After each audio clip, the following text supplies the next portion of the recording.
working on an exciting digital transformation. We are adding new, cutting edge technology and, in many ways, transforming healthcare for our community. We are updating our electronic medical record, and we are preparing to participate in data exchange with other providers. We are implementing new clinical equipment and expanding our use of telemedicine to create new access to specialty care for our patients. Our staff and our patients are at the heart of everything we do. We are working to make Schneider Regional the best place to get care and the best place to give care. The changes that we are making within IT at our facilities will enhance both our staff's experience and our patients' experience. As we rebuild and modernize our facilities, we are designing for a brighter, advanced future where we use the latest innovation to help us deliver the best care to our community. We look forward to continuing to work with the Office of Health Information Technology, with Director Michelle Francis, and with other stakeholders to continue to advance health IT in the Virgin Islands.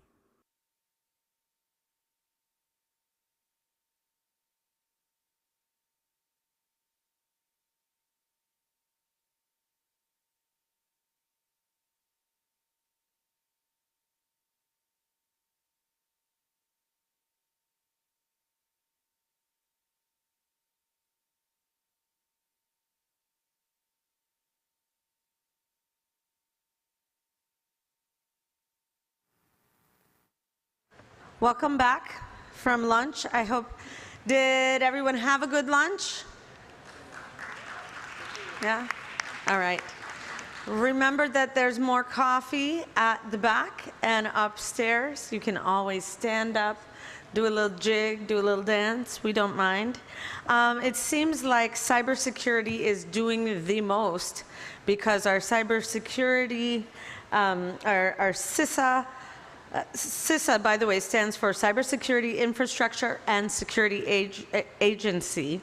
Our agent is unable to get through his firewall right now. So the security is working. So we will see if he is able to join. Everny, I'll ask you to give me a hand wave if we're able, but we'll still get started. This, I think, should be I'm excited about this panel. I'm stalling it for a little bit of time to see if we can get Mr. Oliveras on.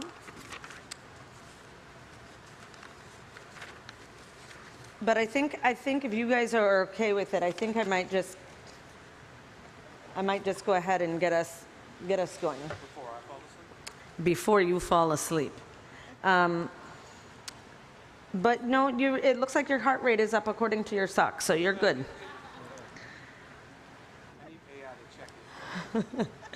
So we're first gonna just level the playing field, because everybody now will be like, oh well, AI, blah blah blah, oh machine learning, but again, it's one of those things where we talk about the HIE, the EHR, AI, machine learning, but we don't necessarily we're not all talking about exactly the same thing, or we have a foggy idea.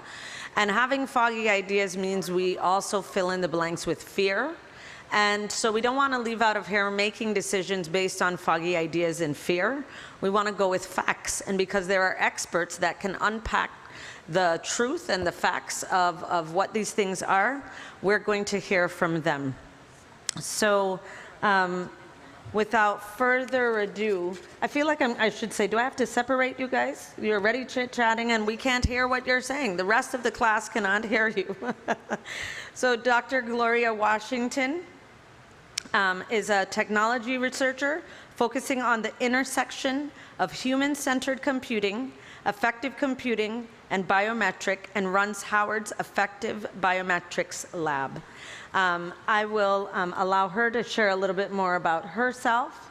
Conrad Clyburn is returning to moderate this panel. Damon will share about himself.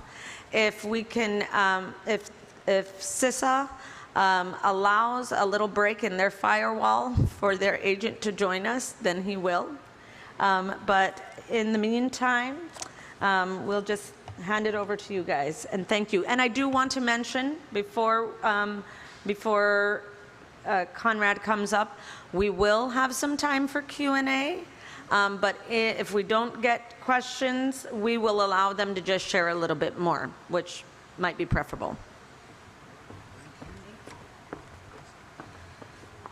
Thank you very much, Director Francis. And I'm Conrad Clyburn. I'm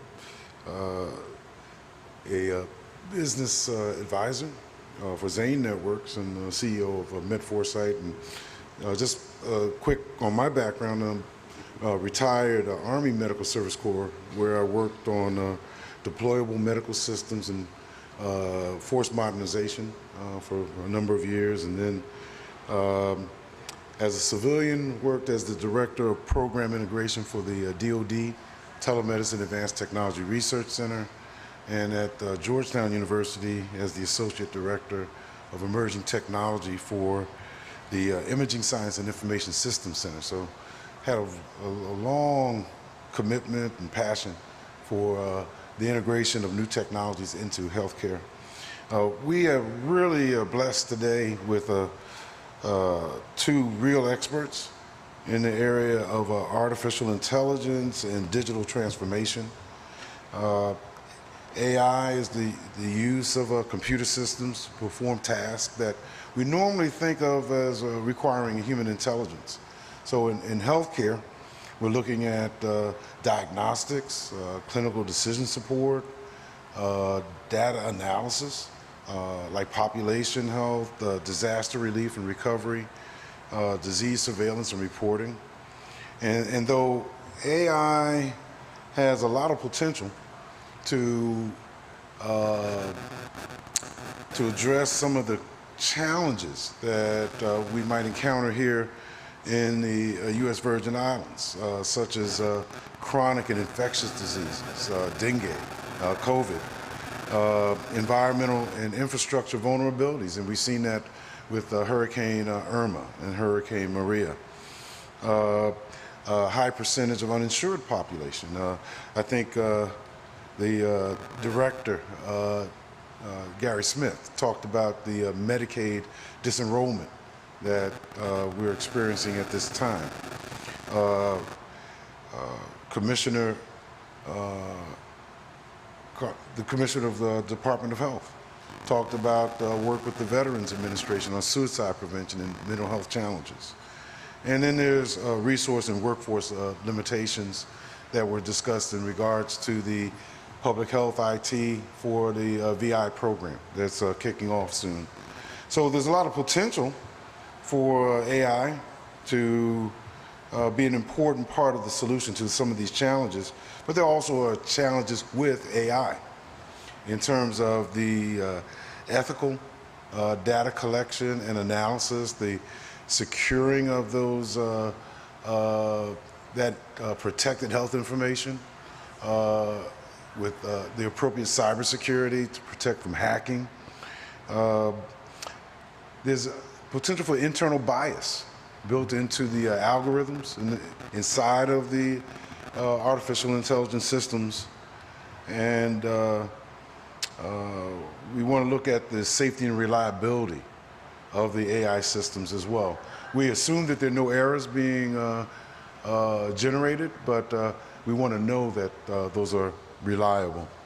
So today's panel has an academic expert, Dr. Washington. I see we were joined by our government expert from CISA, the Cybersecurity Administration and Agency, and on the federal side of the house, and Damon House, who brings industry expertise, not only from his current consulting firm, but also from his time at Microsoft.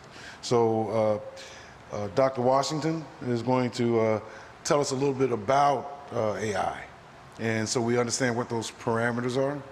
And then Mr. House is going to talk about digital transformation. How do we actually integrate those into business models in a sustainable way?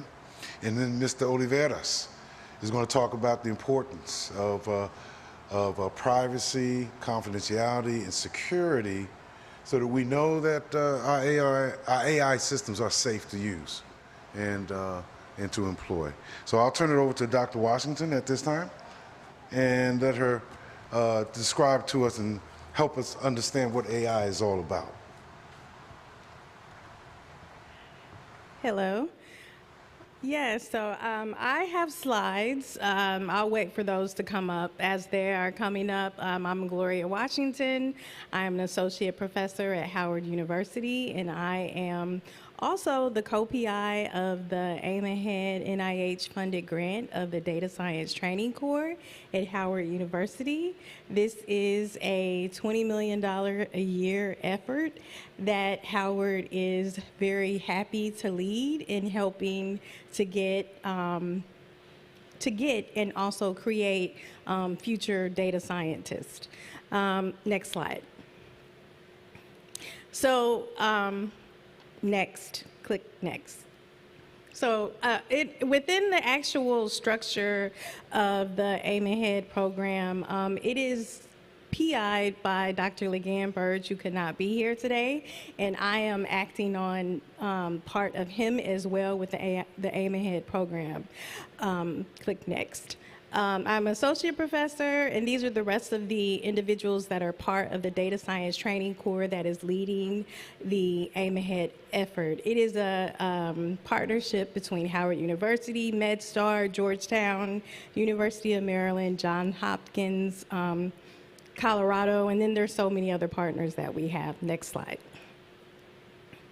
So to give you a little bit of background before I actually get into what AI is in my other job, I'll just give you a little bit of a description about the Aim Ahead program. Specifically, it wants to help create data scientists and AI partners and AI experts that actually come from underrepresented communities. As mentioned, I am co-PI of the Data Science Training Corps. Next slide.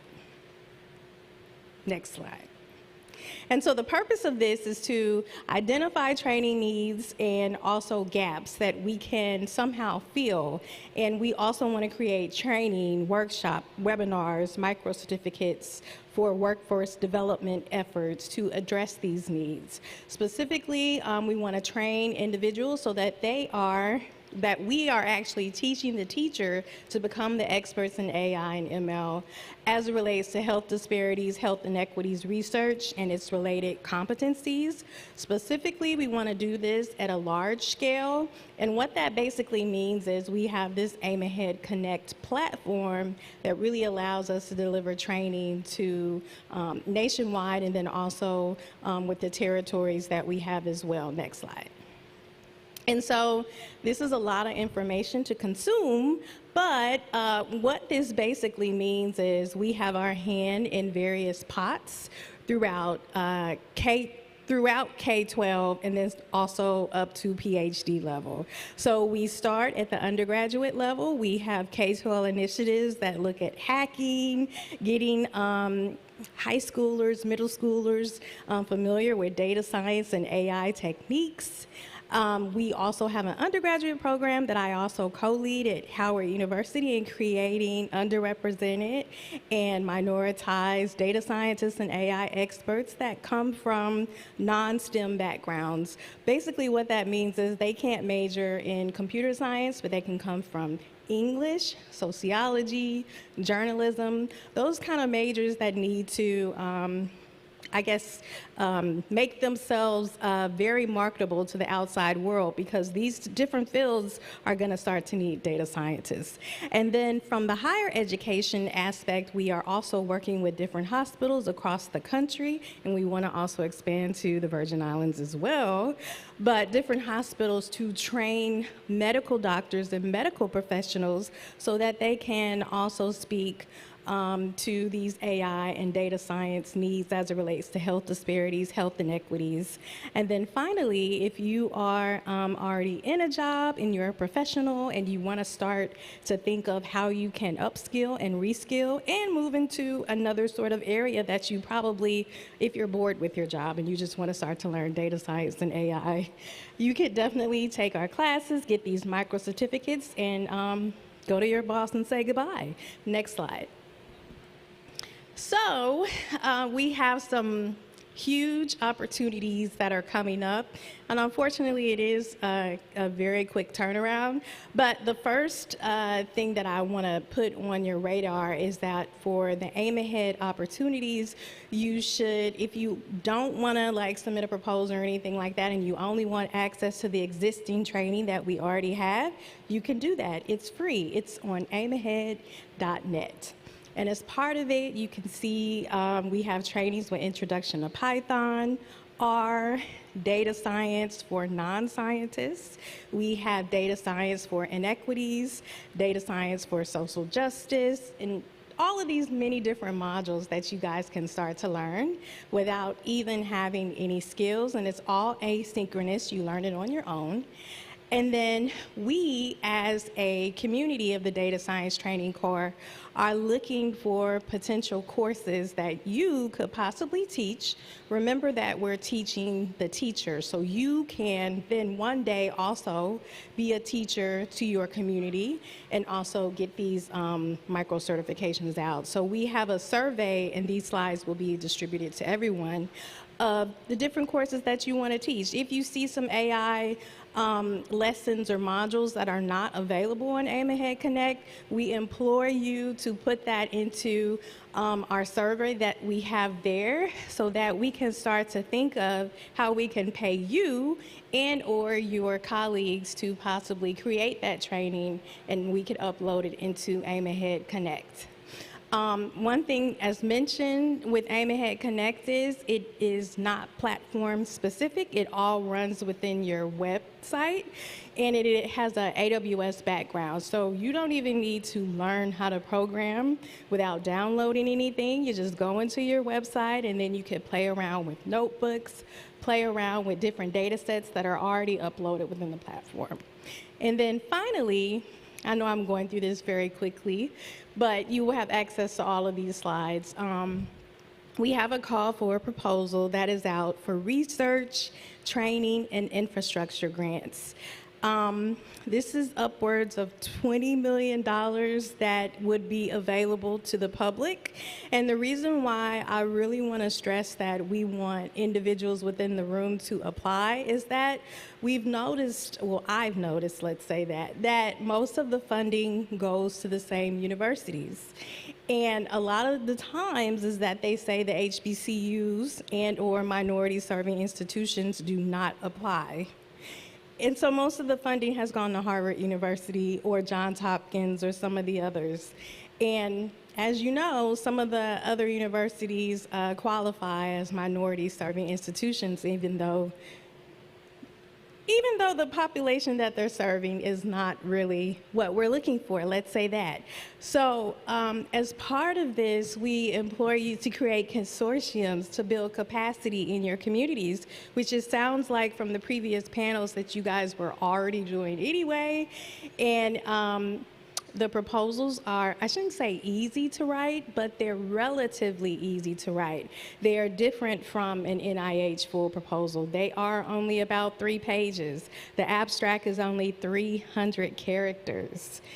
And so when you guys were talking about, changing the way that funding actually goes out, this is so that our low resource institutions will be more energized and engaged to want to apply for these initiatives. So definitely please go to the link, look at it. You already have the consortiums and partnerships that you have already available, so definitely please apply. Next slide. Next. So you can keep clicking.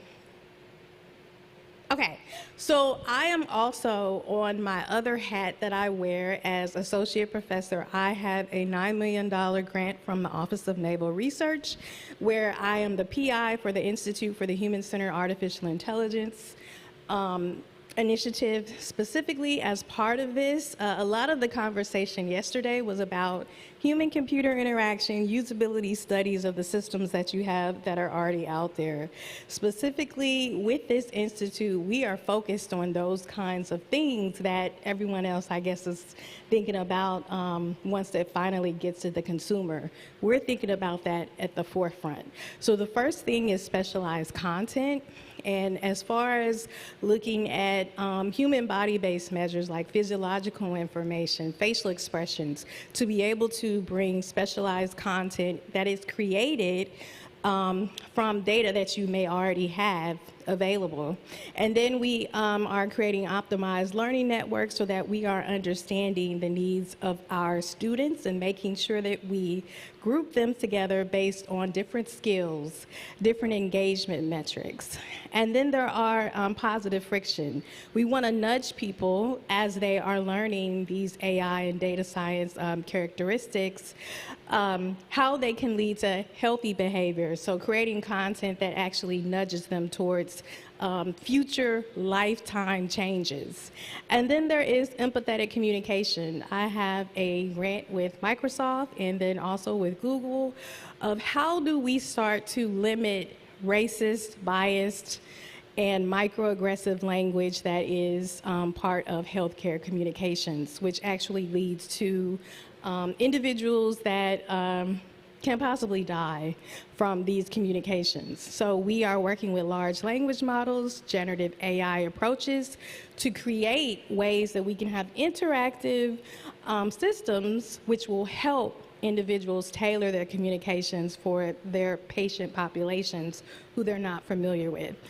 Specifically, we're working with psychiatry, which is a mainly older white male-based population, and a lot of the health disparities that come along with that.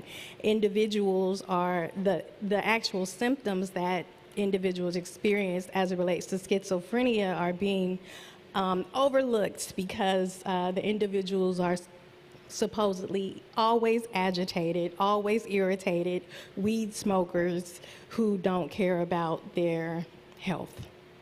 So we are implementing that empathetic communication curriculum across the psychiatry department at Howard University. We are tailoring this for other particular disciplines, maternal health as well, then also AIDS and HIV. And then finally, we are going into human-in-the-loop learning, specifically with these generative AI systems and ChatGPT that you have heard of. One of the things that it spits out information to you without a human in the loop. And a lot of the times, and I don't know if anyone in the audience has had time to study it, most of the information is wrong. I say that to say, I looked up some of the top papers that I wrote. It did not know that I wrote them, and it said that I was a writer, but it said that I was a social worker. So, in most of the citations, as it relates to myself, did not exist. So, it is important as we create these systems that we have reinforcement learning to update our models that are on the back end and make sure that any automated decision has a person in the loop to make sure that it's correct, make sure that it's non-biased, make sure that it takes the population into consideration. Next slide. Okay, and then we are, as part of a Howard University initiative, creating a Center for Artificial Intelligence and Health. Specifically, we are working with doctors across Howard University Hospital, but then also outside of it, to create empathetic, patient-centered health solutions. Next slide. So this is a particular example of some of the initiatives that this center is embarking upon. So using artificial intelligence to predict patient risks for health conditions such as opioid disorder. We are also working with the Sickle Cell Center. A lot of different times individuals who experience sickle cell crises are not believed when they go to the emergency room. They are often unfortunately microaggressed or assumed to be drug addicts because of the high amount of opiates that they have to consume. So one of the things that we are looking at is identifying patients that could benefit from a particular treatment. And in the sickle cell case, possibly using artificial intelligence techniques to help them predict when a sickle cell crisis will come on so that they can make the necessary modifications, either in diet, their actual medications, or visits to the doctor's office so that they can stop going to the emergency room and be subjected to the racist and biased things that are said to them. Next slide. So I know that I've gone through a lot, but please reach out to us because there's so much that I have not said. The PI for the AIM Ahead actual program, Data Science Training Corps, is Ligan Burge. His email address is listed there. His actual AI interest is listed there, as well as myself. Then 2 other individuals that are our AI experts within the computer science and engineering college at Howard University. So one of the things that I'll leave you with and shut up is that my mission of being at Howard University is to help create more Black women PhDs. And we do not have a connection or relationship with the University of Virgin Islands. So if there are academics or students or anyone who knows a student that wants to come to Howard for undergraduate, master's, PhD, we are creating the next generation of individuals that can solve these problems as it relates to our community. Thank you. Right, well, all I have to say is, wow. So just a couple quick, before we turn over to Mr. House and giving us a little bit of his industry expertise and perspective, and then we'll have Mr. Oliveras give us the government perspective from the Cybersecurity Infrastructure Security Agency, is that just want to reemphasize what Dr. Washington said about the opportunities for funding. There's a 20 June cutoff in this cycle, but there are going to be multiple cycles, as I understand it. So about every 6 months or so, or maybe about every year, 6 months. So there'll be other cycles to come. St. Croix, I understand, has an incredible simulation center, which may be a good intersect, for Howard to collaborate with. The University of Virgin Islands has its innovation center, which just opened. That might also be another way to create, I think, what Director Francis called Wakanda Forever. So, Mr. House, if you could give us your industry perspective on digital transformation and how do we take all these technologies and bring them into sustainable business models. I can. So thank you very much. Good morning, good afternoon, good evening for those who might be watching online. Once again, my name is Damon House. Most recently worked in Microsoft, where I ran solutions and strategy for healthcare and education. And AI was a huge part of what I was trying to do in those industries. But I was also looking across industries, looking at retail and manufacturing and finance and others to get best in practices and bring those into some of the work that I was doing with healthcare. But I recognized that lunch was a lot, so I'm going to do audience participation. Please raise your hand if you have on your phone, computer, car, a music app that plays songs, and then you do a thumbs up or a thumbs down to say you either like it or you don't. That's a lot of hands. And that's AI. That's the basis of what artificial intelligence is. And when you think about it, sometimes you get one of those songs that comes out of left field and you go, oh, where did that one come from? What do you think you know about me? I do not like that kind of music. For me, it's country. When we think about artificial intelligence, it is extremely important to understand how we actually get there. So we start with a data set. And in that data set, we identify a large amount of information. She spoke about language, creating those language data sets. So we start with data. We then move to building out a model. and that's a lot of coding, a lot of coding, and that model figures out what you want to do with that data. So we have data, and we have a model. Then we have to test the model against the data. So we take that model and we test it, and we do things like thumbs up, thumbs down. It really can be that simple to say, yes, you accurately ran the model on the data the way that I wanted you to. Or no, you didn't, and I want to tweak it a little bit. And so we have the data, we have the model, and we run the testing. And once we believe that the testing on that model has worked effectively, we then start putting it out into the market. And when we put that model out into the market, that's where it becomes in use. And so that's part of where I wanted to start this. I want to make sure that we were all on the same page. If you go to the next slide. Yes, right here. Well, sometimes those models aren't always accurate. Sometimes the data isn't always accurate. So I want to talk about two different types of bias. The first one is explicit. I don't like you. That's explicit. It's out there. It's up front. And sometimes models, processes, and procedures are based on explicit bias. I don't like you because you are X, or because you're not X. But then there are implicit biases. And implicit biases are, I don't like you. Hi, how are you today? And we've experienced that in our lives. They take the bias, whether it is that up front or whether it's deep, deep, deep-seated.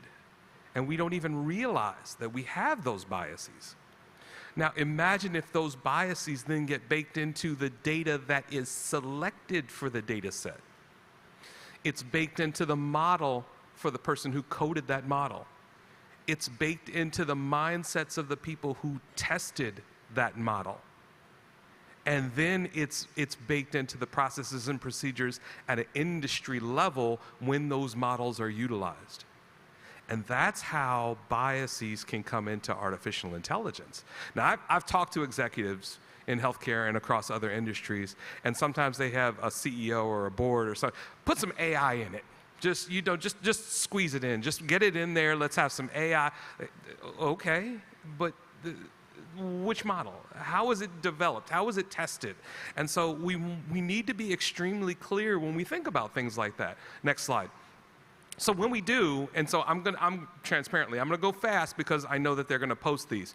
But when we look at the implicit bias, it can shape the provider-patient interaction. It's in there. And I'm gonna show you a couple of examples that, sadly, they're in there, in the systems that you're using. And we need to start understanding how to identify them and how to begin to correct them. Next slide. Now, so we've talked at length during the conference about some of the challenges in the healthcare industry. So care coordination, patient engagement, value-based care, and then leveraging data. So when we think about leveraging data, we have to think about individual patient data, the data that we have in a provider, and the data that we have in the population. So let's think about leveraging that data set. Next slide. But we've also talked about the social inequities, the social determinants of health. Thank you, Dr. Ford. Economics, food, and yes, your healthcare system is a social determinant of health if you live, say, in an area that doesn't have a hospital, has a community-based clinic. Maybe your clinic has closed because you're in a rural area. Maybe it's underfunded because you're in an urban area and it's not getting the type of funding that it needs. So these are social determinants of health. Next slide. When I was up here yesterday, I talked about the quadruple aim. I told you if you didn't know what it was, Google it. Here it is. It's in the slide. Everybody, you're welcome. And so we know about these. But if you go to the next slide, I took a look at the quadruple aim of health equity. And so normalizing patient experience, regardless if you are a man or a woman, you are young or you are old, you are whole, hearty, and hale, or you are a person who is differently abled. Depending on what your ethnicity is, your race, your nationality, everybody should have the same care. Clinical decisions, community engagement, and those costs and access to care. So I started in the health equity journey that I was on in Microsoft with this quadruple aim. Next slide. Now, yesterday, when we look at the healthcare advances over time, it used to be, we need to get data. We have a patient, you're sick. We need to figure out why you're sick, what's wrong. You're not refrigerating your medicine. Okay, it was collecting data on the patient. Who are you? Now, it's the persistence of that data. And that's a big word to say, the analytics, the crunching, the understanding of that data. And now we're already beginning to move into that next decade of, okay, so now that I have this data, robotics, AI, mixed virtual augmented reality, how do we use that data to get you healthy, keep you healthy, and then keep you well? Next slide. Now, yesterday I talked about the modern patient experience, and I said you start with the left, you're healthy, but you're going to get sick. So as we move from left to right, we want to get you to a point where you can identify that you believe you are sick, we can diagnose, we can treat, and then we can manage your wellness. So we move forward in this cycle. And I think most people from a clinical perspective and payer and pharma would see this and go, yeah, okay, I get this. Next slide. We want to break this down to the EHR. So at an EHR level in that, and I guess it's transparent enough. You could see it on my monitor here. It's just a white screen. So you see the EHR, and the EHR has different points of integration. But, next slide, what we start to see is that bias can creep in to these individual points of intersectionality. And it's not just the patient with a doctor, but it could be with a nurse, a radiology tech. Different levels can have those biases built in, and it could be in the EHR, it can be in the way the data is coded into the EHR. Next slide. We look at a CRM system. So from the moment that you were admitted to the moment you were discharged, you were a part of that CRM system. Next slide. But we see that bias can creep in how that information is entered and some of the decisions that can be made. For example, do we give you a prescription, a certain type of prescription, if it is expensive? It might cure you, but maybe you can't pay. Do I give you a glucose monitor if I think you might lose it, or it might get stolen, or yeah. So those types of things, those feel explicit, but the systems and the processes themselves implicitly understand some of those. Next slide.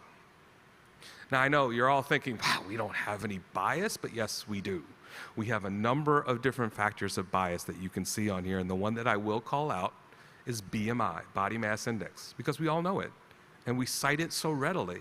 But the history of body mass index is that it was created by a European doctor in the 1800s who wanted to understand the distance of evil from the ideal person.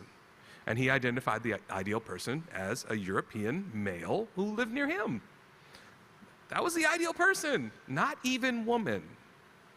And so, yeah, that's not how we judge it today, but in the 1950s, they took his studies and his research and based that saying, well, a Caucasian male, okay, if they have a certain height and they have a certain weight and they're of a certain age, okay, we think they're pretty healthy. And what they didn't take into account is literally African Americans in the United States were bred to be slaves, to be stronger, to be faster, to work harder. African Americans have a thicker muscle density. That muscle density equals weight. And they do not account for the additional weight of that muscle mass in the BMI calculations. And so oftentimes African Americans are identified as, well, your BMI is out of whack, so you must not be healthy. And that's not necessarily the case. But also you'll see up here, Black Man's Cocktail. I worked with a doctor, PhD, and he was visiting his clinician, and his clinician was joking with him and said, oh, your blood pressure's a little high, and turned to the nurse and said, okay, well, we gotta prescribe him the Black Man's Cocktail. And it was a joke, ha ha ha, it was funny, and everybody in the room laughed, but then my friend, when he got home, said, wait, how often do you have to prescribe that for it to be that joke? So what we need to do is we need to understand the data, we need to understand the models, and we need to understand the processes. Next slide. So how do we fix it? And so I'll go through these very quickly. Next slide. We need to make sure that the data teams who are looking at the data and the processes and the models look like the people you are serving. Stop. Period. Next slide. We need to encourage accountability, and we've heard this term tossed around a lot. But if a radiology technician comes and says, I think something's wrong with the processes and how we're entering this into the EHR, how likely is the chief medical officer going to be to listen to that tech? But if that person is bold enough and brave enough to bring that point up, it should be investigated, and that person should be listened to, and they should be validated. Next slide. Oh, wait, back one. There you go. Nope. I think it's my PowerPoint. Okay. So I talked about the intelligent-driven organization. Yeah, it's my slide. Okay, my bad. It's probably got a transition or something.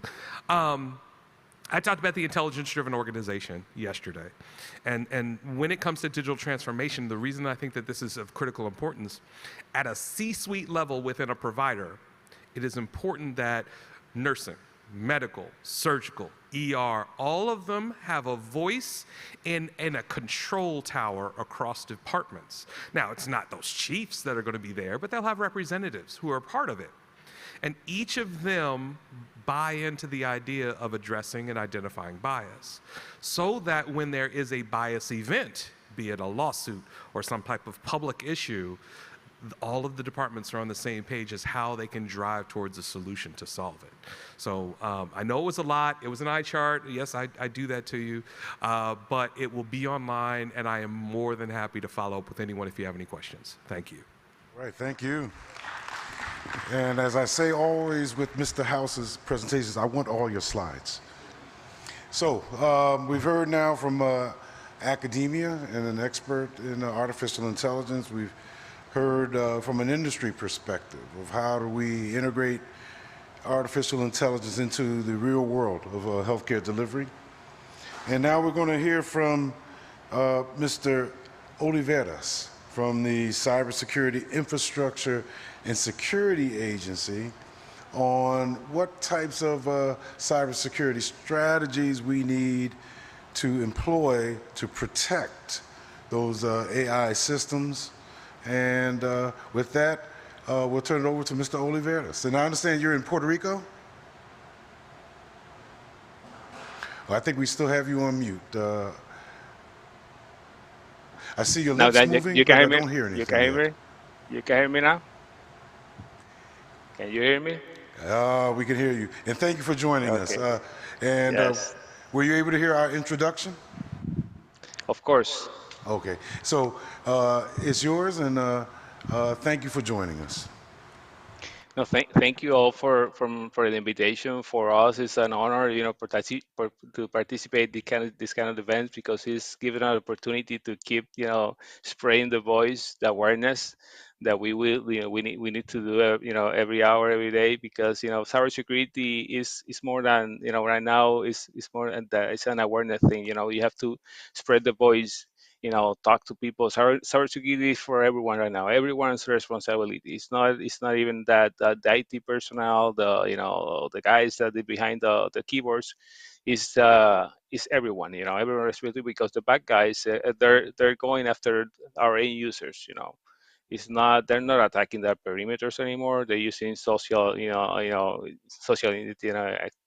that phishing and all that social engineering to get to our users. So basically that's the big threats, the big thing that we're seeing right now. But talking about the AI and all the things that we're hearing, chat GPT and all that kind of stuff, as soon that hit the road that we say, we start seeing a lot of people get into it very fast without thinking about the risks behind that. So AI is like everything. This kind of technology, every technology, it comes with a good purpose to serve people, to facilitate our daily lives. But it comes with a lot of risks, that sometimes we wouldn't even know about it, or even the vendors and the people that behind creating all that technology. They know sometimes about the risk, because they want to put it very fast in the hands of the customers. They bypass a lot of all of things in the process. So the way I see it, and we see it, is like You know, when the computer age started in the 1930s, 40s, whatever, with the big computers, the whole purpose of the computers was to the humans start giving instruction to the computer to help facilitate things to us. While everything was evolving, you know the transition that right now at the pace that we see in this technology, evolve very fast with AI and ChatGPT and all kind of stuff. We getting to the point that you know we're feeding these systems, and now the systems are telling us how to do things. They now are giving us the instructions, so that's a little scary, and we have to be careful for that, and take a deeper look on that, because it's changed the whole scenario in CISA DHS. Because of that, we're shifting the conversation about security for all this. Recently, we published like a white paper in a website about 2 days ago. We started the conversation about security, because the things that we are proposing and our director Jen Ashley is proposing is the concept and principles that we established, that saying that is security by design and security by default. That's the approach that we're now try to deploy across all the industries, because the thing is that these vendors and developers, with they're creating things very fast, and they bypassing all the security principles from the beginning. So, and then they put in the burden of the security in the consumers, and that's not, no, that's not good. That's bad. That's wrong. So is shifting right now this conversation to put the burden right now, the security burden, in them, because we need to stop delivering unsecure products to our customers. It's not good. It's not a good way. It's not a good approach. We need to stop that. We need to ensure that when you develop something, when you know manufacture something, it comes with the basic security standards, basic security, like you know security by default. That's the thing. You should put that in the beginning, and let the consumer do. If the consumer want to break in and change that configuration, that's their responsibility. But the manufacturer and the developer have to think about that from the beginning. And we established that that guide is in our website. It's a very good guide to start, seeing it. I encourage all you guys to take a look at it and see what is in there, and why we are promoting all these kind of approaches to security. Because if not, we're right now we're in the middle of AI. You're hearing the conversation to top technology experts that if we don't do something at this point, it could get out of our hands in a couple of years. So that's something that the conversation is started all over the government. That the government is starting to see how to deal with this. As a matter of fact, today the European Union, like approve like a draft of in order to regulate AI in the European Union. So they're ahead of the game.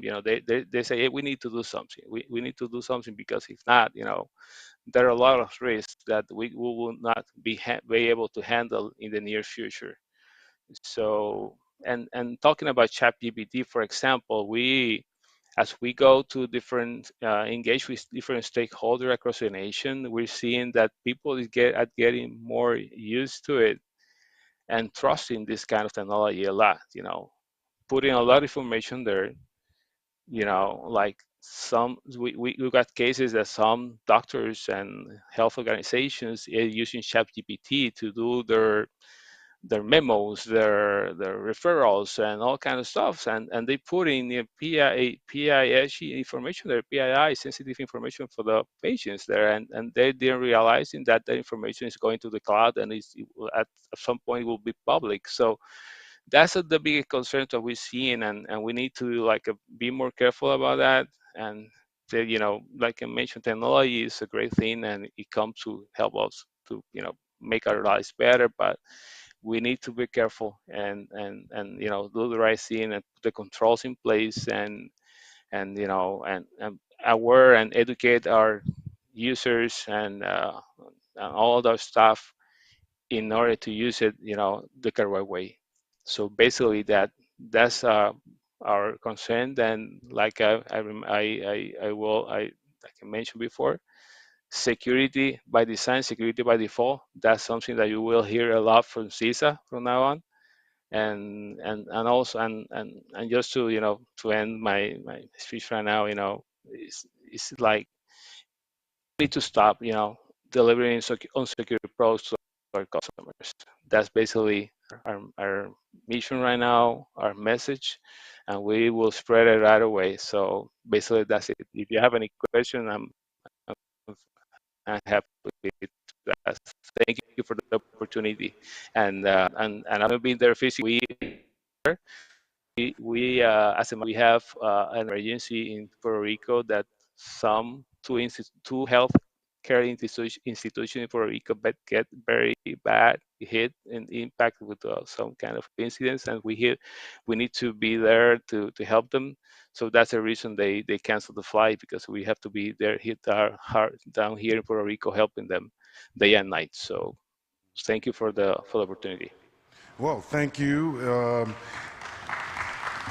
And what I think I'm hearing is that going forward, that CISA will be encouraging security to be built into the systems, security by design, that there are resources available at the CISA website, that you're encouraging folks interested in this intersection of artificial intelligence and healthcare to become familiar with at the CISA website, and Yes. that you are not with us because you're responding to an emergency at a hospital in Puerto Rico. So this is not just Yes. a drill. This is a reality that we're dealing with right now. So just by way of review, we've had Dr. Washington do an overview of artificial intelligence to include some funding opportunities that are coming down the pike, and her desire to look at partnering, here in the Virgin Islands with Howard University going forward. Mr. House, provided us with warnings on how to think about bringing these into the clinical process on a day-to-day basis. And Mr. Oliveros has given us a real-world example of how this can, cybersecurity can affect a hospital operation in real time right now, along with some encouragement to get up to speed on what CISA has offering online, to become familiar with those risks and how to mitigate those. And with that, I'll turn to Director Francis and thank the panel for joining us today.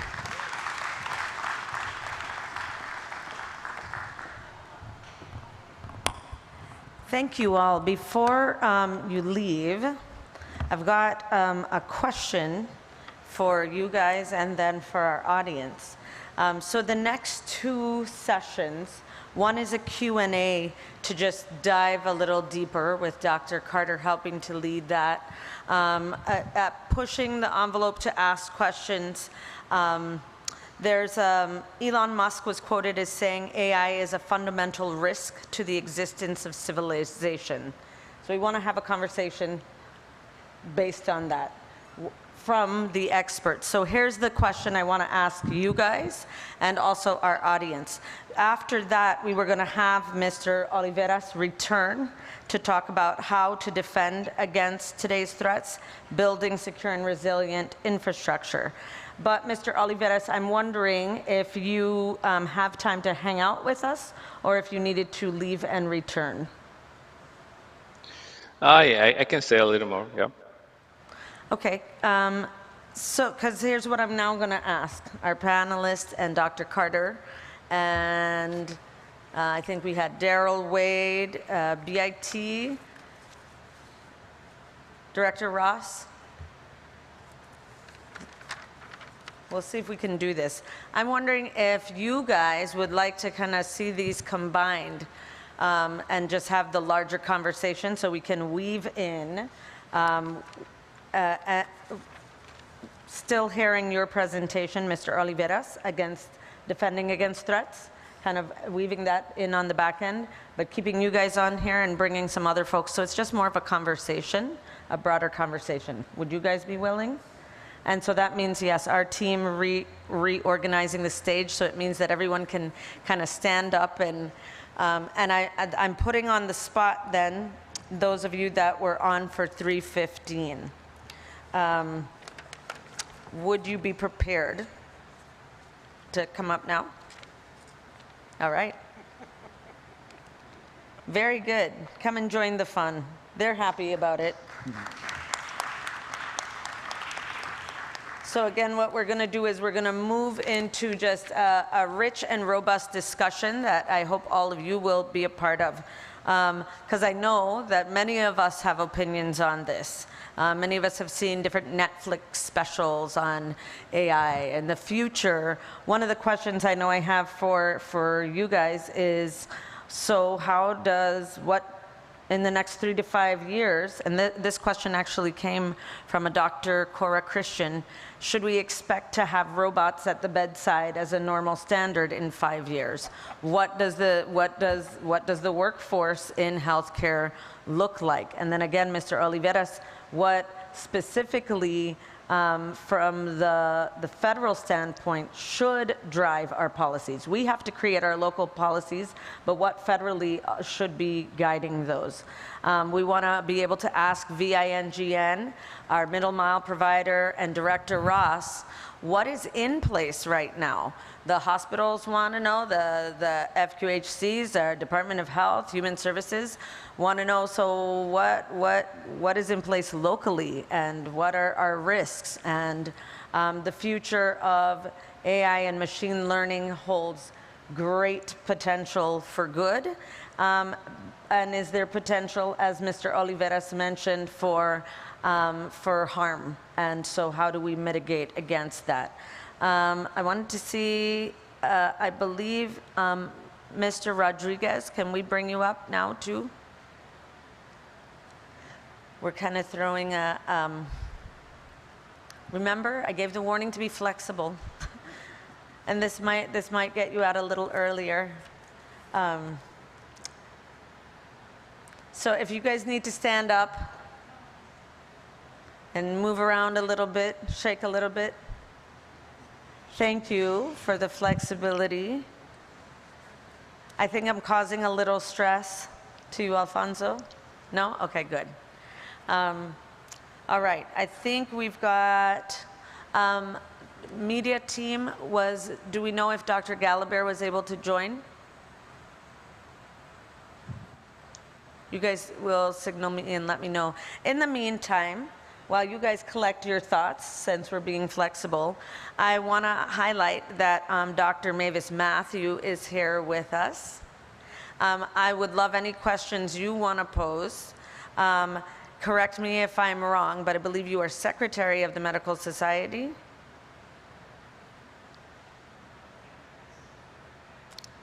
Board of Medical Examiners.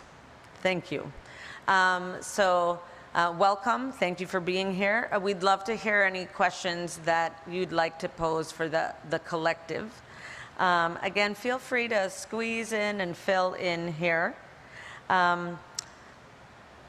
I also just want to, again, just acknowledge and thank our sponsors for making this possible.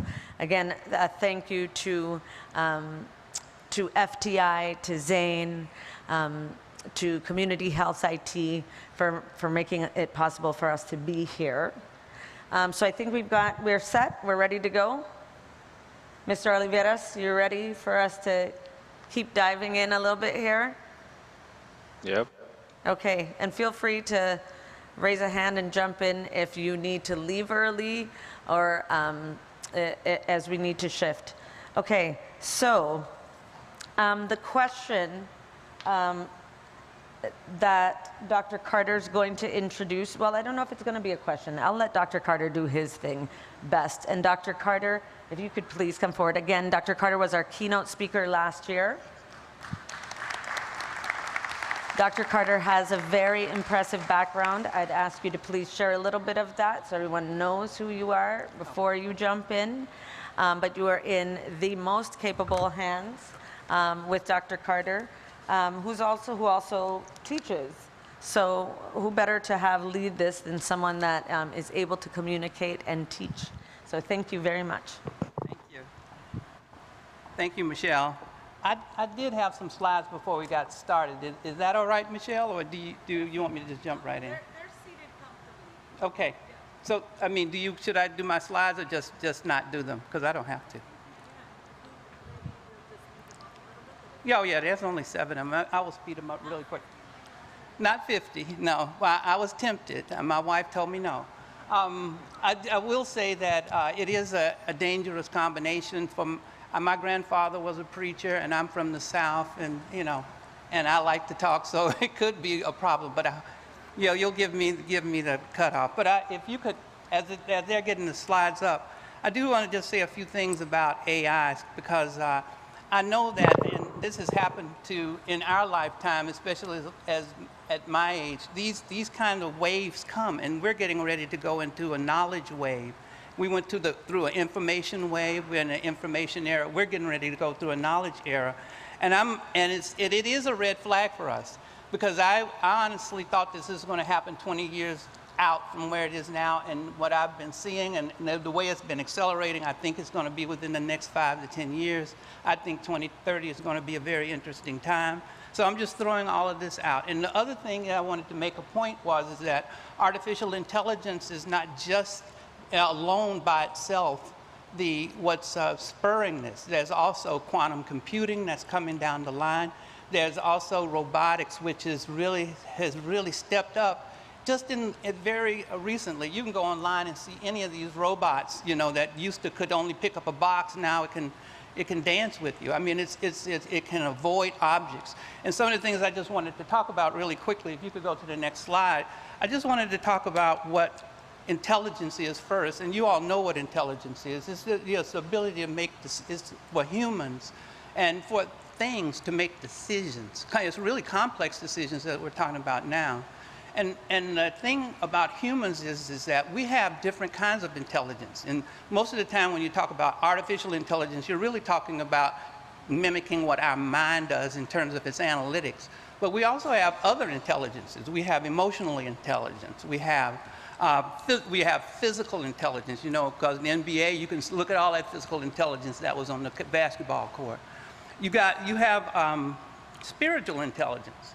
And that's not going to be talked about, and there's the whole idea of how consciousness comes about and all that. We're not going to talk about that, but you have to think about that human beings have multiple intelligences. And then when you combine those intelligences, you get other types of intelligences. Like, for instance, people who create music, you have music intelligence. But that's a combination of emotional intelligence, analytic intelligence, physical intelligence, and spiritual. So you have to, when you start talking about intelligence, you have to understand about intelligence. What are we trying to mimic? And one of the things that struck me, and the reason I got really, and I like to be able to talk to a panel about these things, is because when Geoffrey Hinton, who was the godfather of artificial intelligence. He was at Google. When he quit and said, look, I'm leaving Google so I can speak my mind, and he wasn't saying I'm leaving Google because Google's bad. He was saying that I'm looking at this artificial intelligence and it's going to a level that I didn't think it would go to. Because his thoughts had always been that artificial intelligence was going to mimic the human intelligence. But what he's looking at is that artificial intelligence may go to something that's a super intelligence, that's beyond what a human intelligence can do. And he's concerned. And so then a lot of people, Elon Musk, et cetera, all these folks are concerned because our technology is rapidly changing. And AI, as you all know and have been hearing about, is changing that. And it's going to be an inflection point that occurs. So you all need to know about sort of the types of AI. Now, the one type of AI that most people talk about and what we have now is called narrow AI. It's narrow artificial intelligence. And we've been talking about it. I just like to throw up to some of the common types of narrow AI. One of them is this reactive intelligence, which my wife is constantly concerned about because you see it with the little robot that runs around your house avoiding objects, picking up dust. That's what they do. That's what it does. She says it's going to kill us. I said, no, it's not going to kill us. It's just going to take the dust up. Then you have the limited memory intelligence. Limited memory intelligence are the intelligence that you see that can learn a game, can do chess, can beat Pong.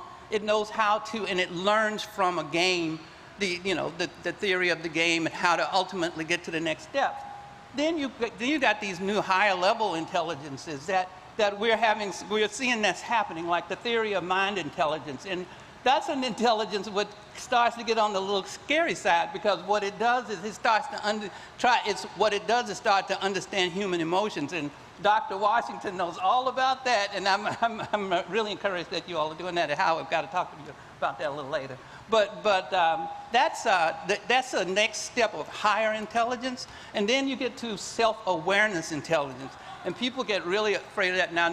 Remember, this is still just in the analytic form of intelligence. But still, this is an intelligence that can improve itself. It's aware of itself, and then it can start improving what it's doing and what it is doing. But remember, these are still just narrow. These are specific tasks that intelligence can perform. That's where we are now. If you go to the next slide, what people are nervous about is this form of intelligence called artificial general intelligence, AGI. Now, AGI is an intelligence, is hypothetical at this point, although people say, oh, I see a little of this and that and GPT-5 and all that. I don't think so, but still, most people believe this is going to occur, and it's an intelligence that gives you the ability to perform tasks like a human being, and that's scary. I mean, when they say that still doesn't take into account those other intelligences like emotional intelligence. I don't think. I mean, I'm just guessing, and everybody else that I've been listening to are guessing too, because we don't know how these other intelligences sort of come about. But they're talking about from an analytic standpoint. This is intelligence that can do just like we do, can solve complex problems. And those problems can be solving climate change and poverty and diseases, finding cures for diseases. It also can create new technologies that we could use that we haven't even started to think about, how to produce foods that would just help us and we don't have to worry about how they taste because we know these foods are going to help us. And, I mean, all sorts of how we communicate with each other. It's all of those things. It could create new technologies that we can begin to think about. And in addition, it could do things that could really just make our lives a whole lot better and easier. We could have tailored health care where we have an assistant that knows everything about us, knows our genomic makeup, knows that we're struggling to pay bills, et cetera, and come up with the best solution. So we have this artificial general intelligence, if you go to the next slide, but it gets to be a little scary. Because when you have an artificial general intelligence, and this is the wave that's coming, you got to be concerned about, and Mr. House talked about it, Dr. Washington, everybody talked about this. You got to worry about data privacy and security. You got to worry about the bias and accuracy, and then it's going to cost an absolute fortune, and it'll make more people poor as they start pouring more money into it. So we've got a society that we have to be careful about how many dollars we pour into it, but those are going to be some of the risks for AI in healthcare. And the guardrails we're going to have to put up to sort of mitigate these risks are going to be, we got to have, and it was talked about today, it's so beautiful the things we talked about, because we got to have governance. You have to have data governance. I was on the board of CRIS for 6 years. The governance is what made CRIS successful more than anything else. Not the technology. The technology is easy. The governance is very, very hard. We have to have that for AI. Algorithmic transparency. Dr. Washington, she's smiling because she knows that is absolutely critical for us to have up as a guardrail. If somebody is building this stuff in the dark, we don't know what to, we have no idea how to correct it or to get out of whatever this thing is doing if we happen to lose control of it. We'll talk in a minute. Human oversight, again, Dr. Washington, it's just so beautiful. And Mr. House, you all, and the speakers, you did such a great job, because that's the truth. If humans are not involved in the AI, then we have a problem. So you have to put these guardrails up. Continuous learning, we have to invest in research and development to improve the accuracy and performance of the AI system. And most important, and this is in public health, the hardest thing for us to do, is to educate the public, health literacy around what we're doing. And because I've been in health information technology since the 90s, it's just so hard to do, to get people to understand that this AI is going to be good, but we've got to worry about bias and accuracy and cost. We've got to demand transparency. We just talked about, we have to be, our people, black people, Asian people, all the peoples of the world have to participate in the research so that there's no bias. Because if people get scared and only one group of people participate, then you're going to get the biases. We have to participate in the research, and we have to have supporting policies. We have to have policies that are going to support and protect people. And you all know this. We've got to go beyond HIPAA for this sort of thing, because there's going to be risk to patients with this. So go to the next slide. So talk about some of the potential risk of AI and AGI to civilization. One, it could, and my wife told me to be careful, but it could decide that we shouldn't exist. So it could get rid of us. I mean, when you say the AI, that's with the robotics and the quantum computing, it could come together and say, but I don't think that's reality. We could talk about that in another meeting, and the panel can discuss it. But I'm gonna put it up there so you'll know. The other thing is, it can cause massive unemployment. It could be a game changer. It could disrupt our whole economy, because we could put everybody out of work. You've got a system that can outthink us. So you got to be careful about that. Somebody could weaponize it. They could use it just like we have an atomic bomb that we have to have, you have to have mitigations around that. You're going to have mitigations around this, because people can weaponize it. We can lose control of it. That's what I think Geoffrey Hinton is concerned about. I think that's what all of the experts are really concerned about. And we don't know if it will develop an emotional intelligence and then decide that we did it wrong. I mean, you have to think about that. And then, of course, bias, which we have talked about. Now, some of the things we have to do to mitigate that we talked about, but especially we have to put these ethical guidelines of AI in place. And Europe is ahead of us on that. We have to invest in the research, as I talked about. We got to educate the public, and we got to get some international agreements so that everybody's on the same page about how we can keep this under control. Now, having said that, go to the next slide. I'm going to let the panel now talk about this a little bit. I know Michelle wanted me to introduce myself. I'm Dr. Ernest Carter. I passed that point. But I'm Dr. Ernest Carter. I am a pediatrician by training. I'm a PhD in bioengineering. I'm also a health information technology expert. And I am on the AIM Ahead advisory committee. And I am concerned about AI in healthcare. And I've been working in this space for a little while now, so I really want to be sure that we do these things right. So having said that, I want to hear the responses from our panel for the question that Michelle did raise. And the question is, and I talked a little bit about the guardrails, but what do you all think the role of citizens and the role of publics are going to play in protecting us Or what, first, before I get to that, I just want to know, what do you think about what I just said, and what do you all think that AI will do in our society? And I'll start down. You introduce yourself. Good morning, everybody. I'm Daryl Wade. I'm the Chief Information Officer at Virgin Islands Next Generation Network, or VINGN.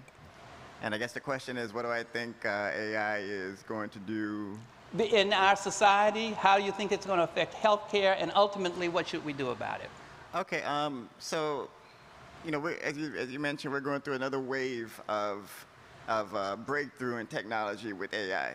And so, you know, though it's something new and on the cusp and there's a lot of unknowns, you know, I always like look at history and see how we treated certain things like this in the past, from like when the transistor first came out. You know, what did that mean when we were able to do calculations at that rate?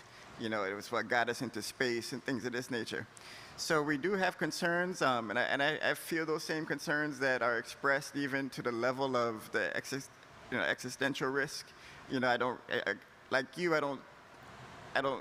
live with fear that like I'm completely worried about that from the start. But we do understand the potential of this technology already in kind of the entry level type of products like ChatGPT. In a weird way, that's like we're on the early side of these things, and seeing the power of that and how it amazes us is a great thing, which only means that at the rate at which our technology has been advancing, passing Moore's law, you know, and whatnot going forward, you know, I kind of see it as it's very important that people don't shy away of being fearful of it too much, but study as much of it as possible to kind of dig into understanding, you know, as far as you could really, you know, get in terms of how it works, so that when it's used against you, you know, or if it's used in a way that you feel is like that you can't trust, that you should be able to explain something. So myself, I'm not an AI expert, and I learned a lot from the speakers today, and I'm very grateful for that. But, you know, I started years ago seeing just, you know, how to explain this to, you know, my coworkers. And then, you know, then I got into, you know, linear regression and all of these like calculus, you know, based derivative, blah, blah, blah things that I definitely can't explain today. But it helps me keep these things in check.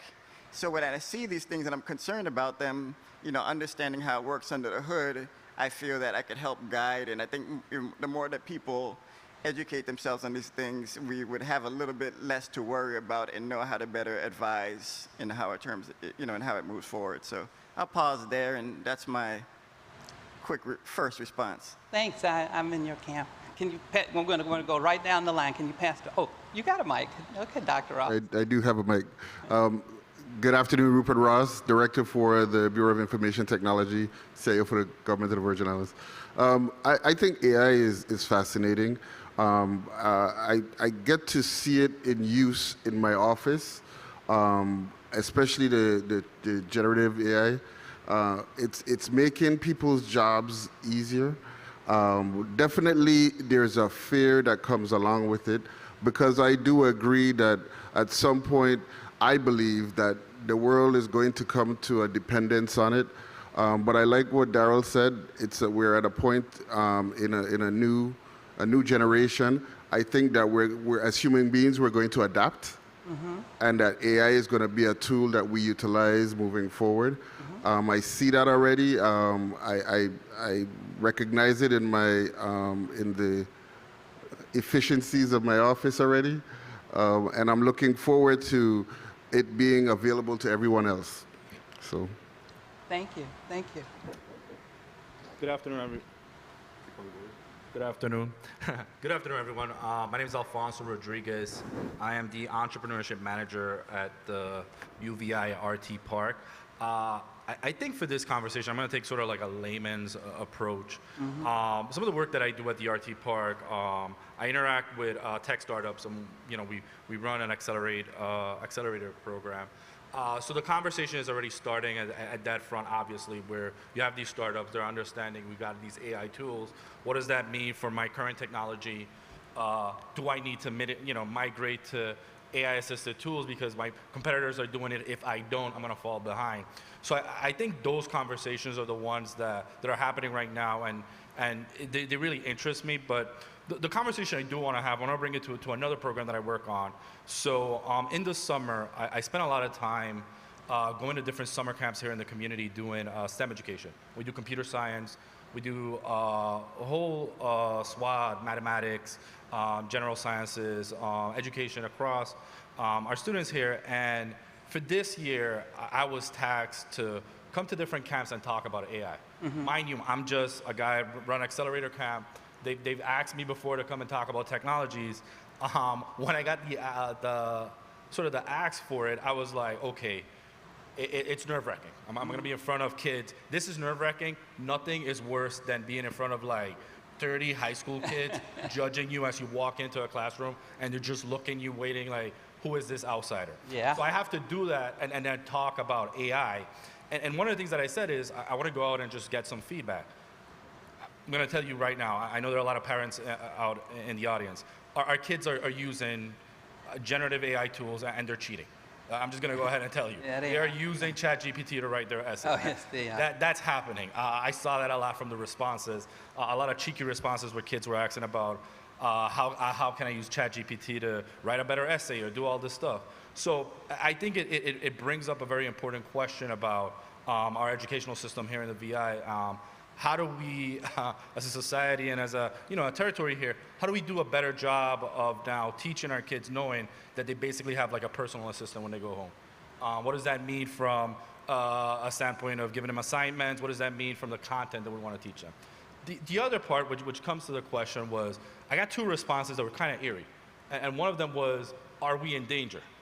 So I'm talking about high school students that are asking someone, someone that works at an economic development organization that does stuff with technology, are we in danger about AI? I have yet to figure out what I'm going to tell those kids in about 2 weeks when I go there. From my perspective, I do think that the conversation around some of the like end game stuff is a little bit hyperbolic. Though obviously when we do probably get true AI and it can, iterate itself, then maybe we can talk about endgame stuff. My fear more, especially as I interact with students, is I have seen how over the years technology has affected the life of students and just individuals in the US. I take an example like social media. Recently, the Attorney General came out and talked about how social media has sort of affected a lot of the young lives of children. We know our daughters and our young ladies have more anxiety, our young men feel more lonely. And I fear that with tools like AI tools that just take whatever technology we have now and puts it at super speed, we are going to see the problems that we are right now currently facing with the technologies we do have are just going to be exacerbated. False information, that you see in social media. That's my fear. So I think that the big conversation in the territory for the community is definitely what we, a point that's been brought up is how do we have this conversation with our kids? How do we have this conversation with our friends, our moms, our dads, the folks in the community that may not have our background, but need this explained to them in a layman's way to tell them that, yes, it is a problem, but there's levels to this, and as complicated as it is, we can probably put policies and barriers in place that can protect us. Absolutely, and that's what you really will have to tell. You got to allay fears, because the technology, any technology during any point in history looks scary. I mean, when the caveman got fire, I'm sure that the other cavemen felt that the rest of they were going to burn everybody down. And I'm just, what I mean? Or when they first shot the first gun, and they figured that these people who have all the guns are going to kill everybody. But that didn't happen, because human beings, and your spiritual side comes out, because human beings our biological mission is to live, not to die. And if we create technologies that come to the conclusion that we should die, that doesn't make any sense. What makes sense is that the technologies that we create will come to the conclusion that we've got to figure out a way to make them live. Now, but the question is how that happens. Will they, have martial law and say you got to stay in your home like on iRobot, or will it, that's the kind of things we get scared about. But we can't scare our kids with this. We have to teach our kids that this is a great technology because it's coming, and they need to know how to use it to their benefit. And that, I believe, our generation of children who come through, who understand the technology, will push us to that level of how this technology really interact with us, and it be safe. Just like with the atomic bomb, we haven't killed ourselves yet with it, and it could destroy the entire planet. So I don't believe AI is going to destroy the planet. I think we can tell our children, just like when we were running to the bomb shelters when I was a kid, and they were saying, oh, it was doing the Bay of Pigs, that we're all going to die. We didn't die. We're still here. So our kids are going to be here, and they're going to get through this too, I believe. But anyway, that's just Dr. Carter's opinion. So I'm going to move on to the next. Sorry. Okay. Oh, okay. So I'm going to go to Nagaris presentation. That's what I should go to Nagaris presentation. So am I saying that right? Olivares? Nagaris, right? Yeah. Olivares. Okay, thank you. Yeah, well, go to you. Yeah, use the Spanish accent. Hi, yeah. My name is Nigai. I know that the name is a little bit confusing. Don't worry about it.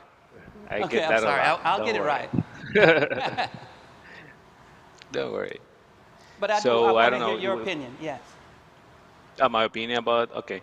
No, I'm agree with you guys. It's something like we the human being have to adapt to it, but that as the other panelists were mentioned, that the scary thing about this for me more than the technology and the security by itself, that we need to build barriers, we need to put controls, and we need to educate people.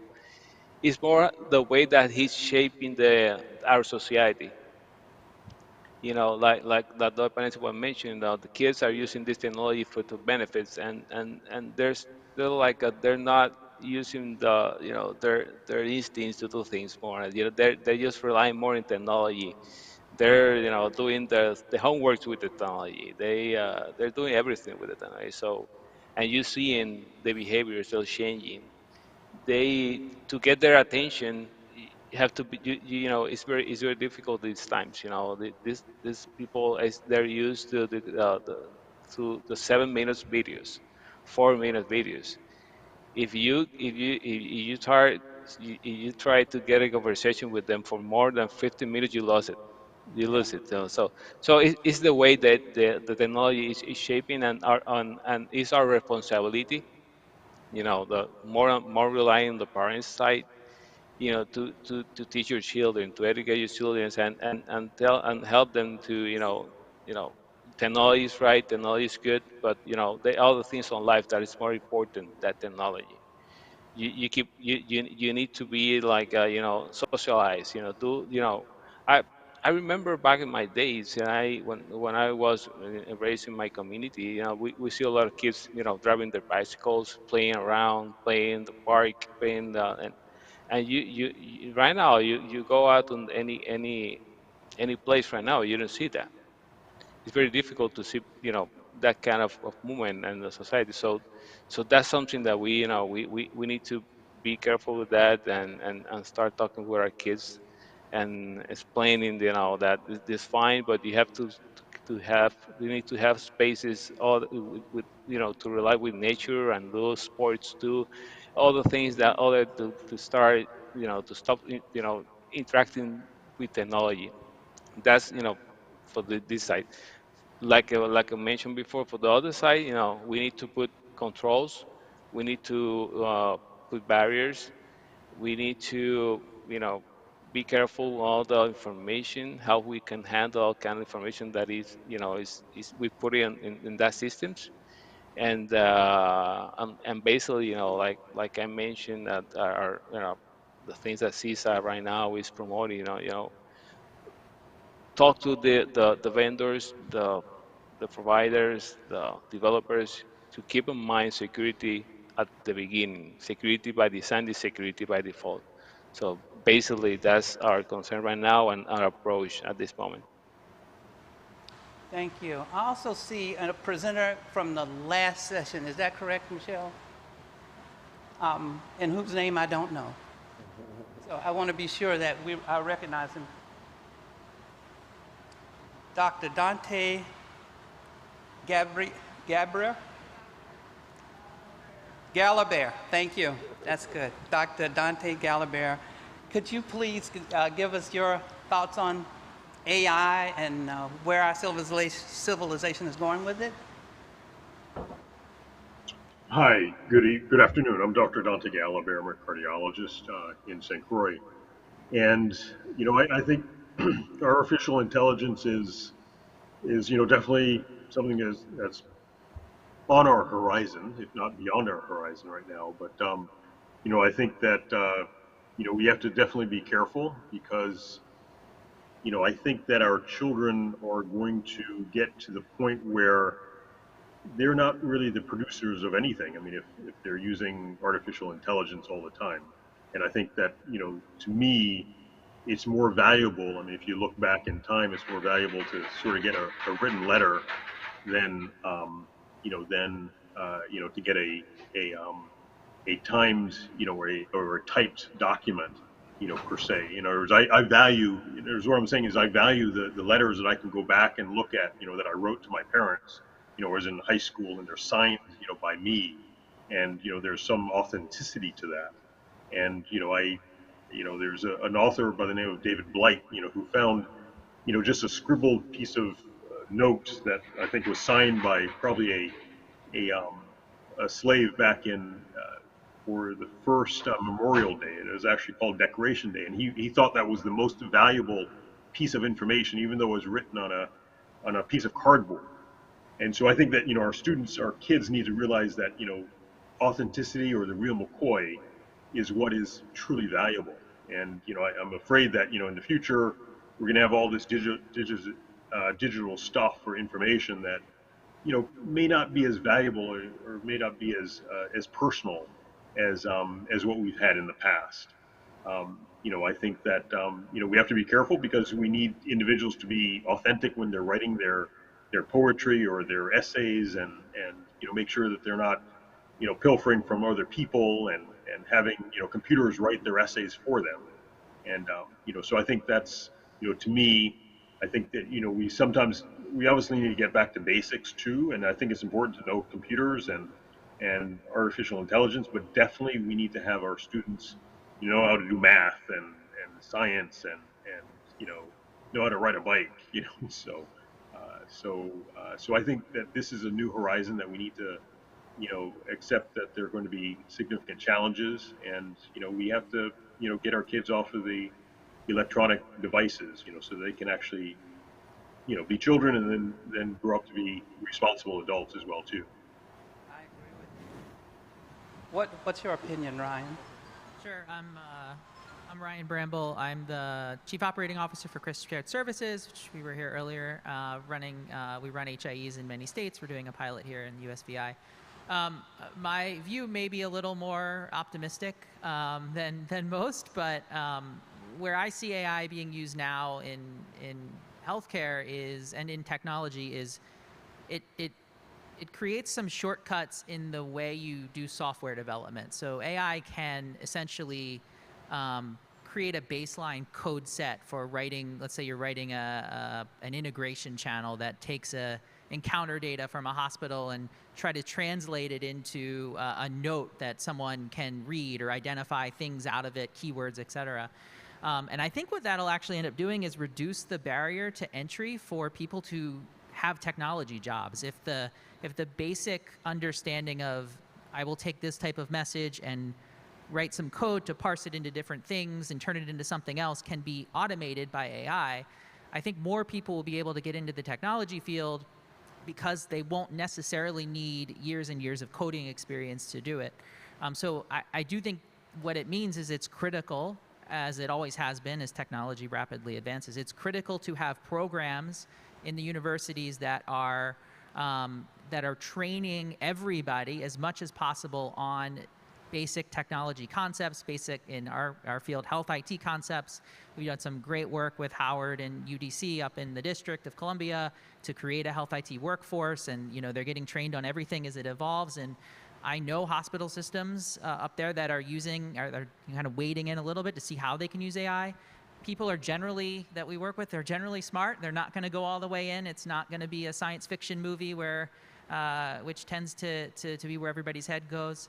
But I know a major health system in Maryland just put out a paper on how they're using AI to help triage all of the patient-generated messages they get every day, and identify, is there potentially something in these messages that needs immediate attention, right? Is a patient sending a message through their app on their EMR app that says something that's scary, that someone needs to get to, quickly. So I think as long as people don't go all in on it and say it's everything and I'm going to trust it 100%, if we kind of treat it like everything else, I think it can have great positive impact. Of course, malicious people will use it maliciously, and that's just sort of the way it is. But I see it making things easier for everybody to better interact with technical and technology tools. I agree. Mr. House?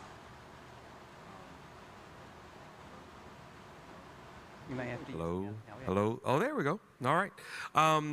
So I wouldn't have a shred of credibility if I were up here and I said that AI is horrible and we shouldn't use it. I think it is, again, it's a tool. It's a gun. Good people could use them, bad people can use them. But when we think about the capabilities that AI can bring, AI is now being trained to look at scans and identify that, yes, it is a tumor, or no, it's not. AI is being used to identify a patient subset and say, let me find those patients who have not had an A1C test in the last 6 months, and then set up an appointment for them at a date of their choosing so they can come in. That can all be managed by AI. So there are positive things that can come out of it. The AI can streamline the integration across industries. So yes, I think AI is fantastic when fantastically designed and when used ethically. And you put that caveat in there, and then sure, we can go ahead. I don't think Skynet's going to kill us just yet. I'm not running for the hills thinking that we're about to live in the Terminator movie. And I know that Dr. Washington is going to keep us safe. Correct. But I think that there are opportunities for us to improve the utilization of AI, the governance, the efficacy of AI, and that we need to teach our students and our young people to be data scientists and citizen scientists, to the gentleman's point, so that they understand it. And if they understand it, then we hope and we trust that we're raising them correctly so that they will use it effectively. Dr. Washington. Hello. So I also take a positive approach on this as well. And I guess my philosophy is that I have to not be scared as a computer scientist, and that I should be proactive. So specifically, what I'm saying is that I do believe that everyone should be at the table, and that all technology is human. And as a human-centered researcher, we should not create technology that doesn't defer to the human. And so with the approaches that we take with the AI, we're assuming that everything is correct. And no one ever said that, right? So when one of the things that you mentioned was it's going to get rid of a whole bunch of jobs. It's going to create millions of jobs. And the reason is we need AI verifiers. Everything that ChatGPT produces is not correct. I'll repeat it 2 times. Everything that ChatGPT produces is not correct, and everything that ChatGPT produces is not correct. The reason being, it is trained on biased and also erroneous data that was scraped from websites. A lot of that isn't right. So we have new kind of positions that are being created now for individuals that don't need a tech degree that can verify what ChatGPT just said and reinforce the correct thing so that that model is corrected. There also is prompt engineering in knowing what questions to even ask a system like a ChatGPT. That also does not require a computer science degree, and it is just really being able to interact with these large language model generative AI approaches. And then I think you had also mentioned robotics. I think that we haven't went far enough, and I know you guys would kill me, but I believe in effective computing, right? And that everything that you're seeing with generative AI and the approaches that we have are just mimicking humans. But with the robots, it should be effectively within the patient's room, helping the nurses, the doctors do things more effectively so that they are not spending just 15 minutes alone with the patient, and that they are more effectively triaging and getting to the real issues within a community. And then finally, from a behavioral, I'm putting on my other hat of biometrics. I also perform research in biometrics. I used to work for the National Security Agency, but there really is an untapped area of behavioral biometrics that can look at verifying individuals if they are humans, if they're not generative AI that uses deep fakes to actually try and pretend to be someone else, if it is language that comes from a ChatGPT-like system, or if it is a real human. And there are several image generation approaches that actually let you know that if you run a fast Fourier transform over an image and it does not come back in the correct way, it's not a human. But you need an individual to press a button to be able to run that algorithm and then be able to update the AI in the background. So I say that there are certain things that I don't like to do as a professor, and I shouldn't say this, but I'm going to use it more effectively in my classroom. And I know that my students are going to cheat, so I shouldn't say that either, but I'm going to utilize it in the manner of starting with that answer that ChatGPT told you. Now you think of it like a theory. We have to prove theories. Prove that it's not true. Prove that it is true. Give me verifiable information from a real book or a cited literature that actually tells me why it arrived to this decision. That can help me be more effective in my teaching and go farther in my lessons as I am at a HBCU. And then finally, I'll land on this point with the originality. I think someone said of like, the novel things that people are producing. I think when you look at what young folks, that makes me sound very old, young folks are doing with this ChatGPT. A specific example is we had an undergraduate at Howard who is teaching ChatGPT how to teach him how to master a technical interview from a company like what you guys would come in and have them write on the board. He actually is feeding it programming questions, the answers, and then is able to start to ask him questions so that he can effectively train for a technical interview. So I am going to take that and steal it and put it in my introductory programming course and say, okay, you prove to me and to ChatGPT that this is the answer. So I say that it's not gone far enough because maybe I'm lazy, but I want to be more effective in my teaching, my research, my service, and everything across the board. And then also with writing proposals. There's a lot of stuff that I don't want to focus on. I want to get to the methodology and that's it. So maybe I am too optimistic, but every decision relies on me, the human, and I'm not taking my autonomy and my control and giving it to this AI. No, I agree with you. Dr. Carter?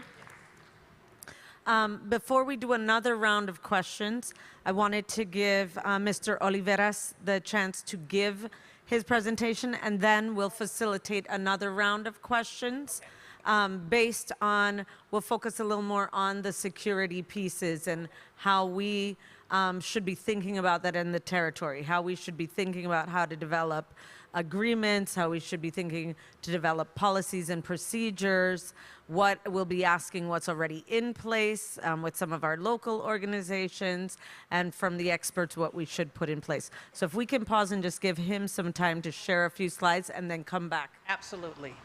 You can take it away. Thank you. Yeah. Can you put the slides? Okay. I have a couple of slides, but I'm not gonna, I'm gonna go very fast on them because I know that we discuss a lot, and we're ready to digest all this. So just to start, my name is Miguel Oliveras. I'm the cybersecurity advisor for CISA. CISA is a component of Homeland Security. Can you next slide? Next slide. Next is yeah, who we are. Yeah, just to give you a better understanding what is CISA, what we does. CISA is the newest agency of the government, of the federal government of the United States.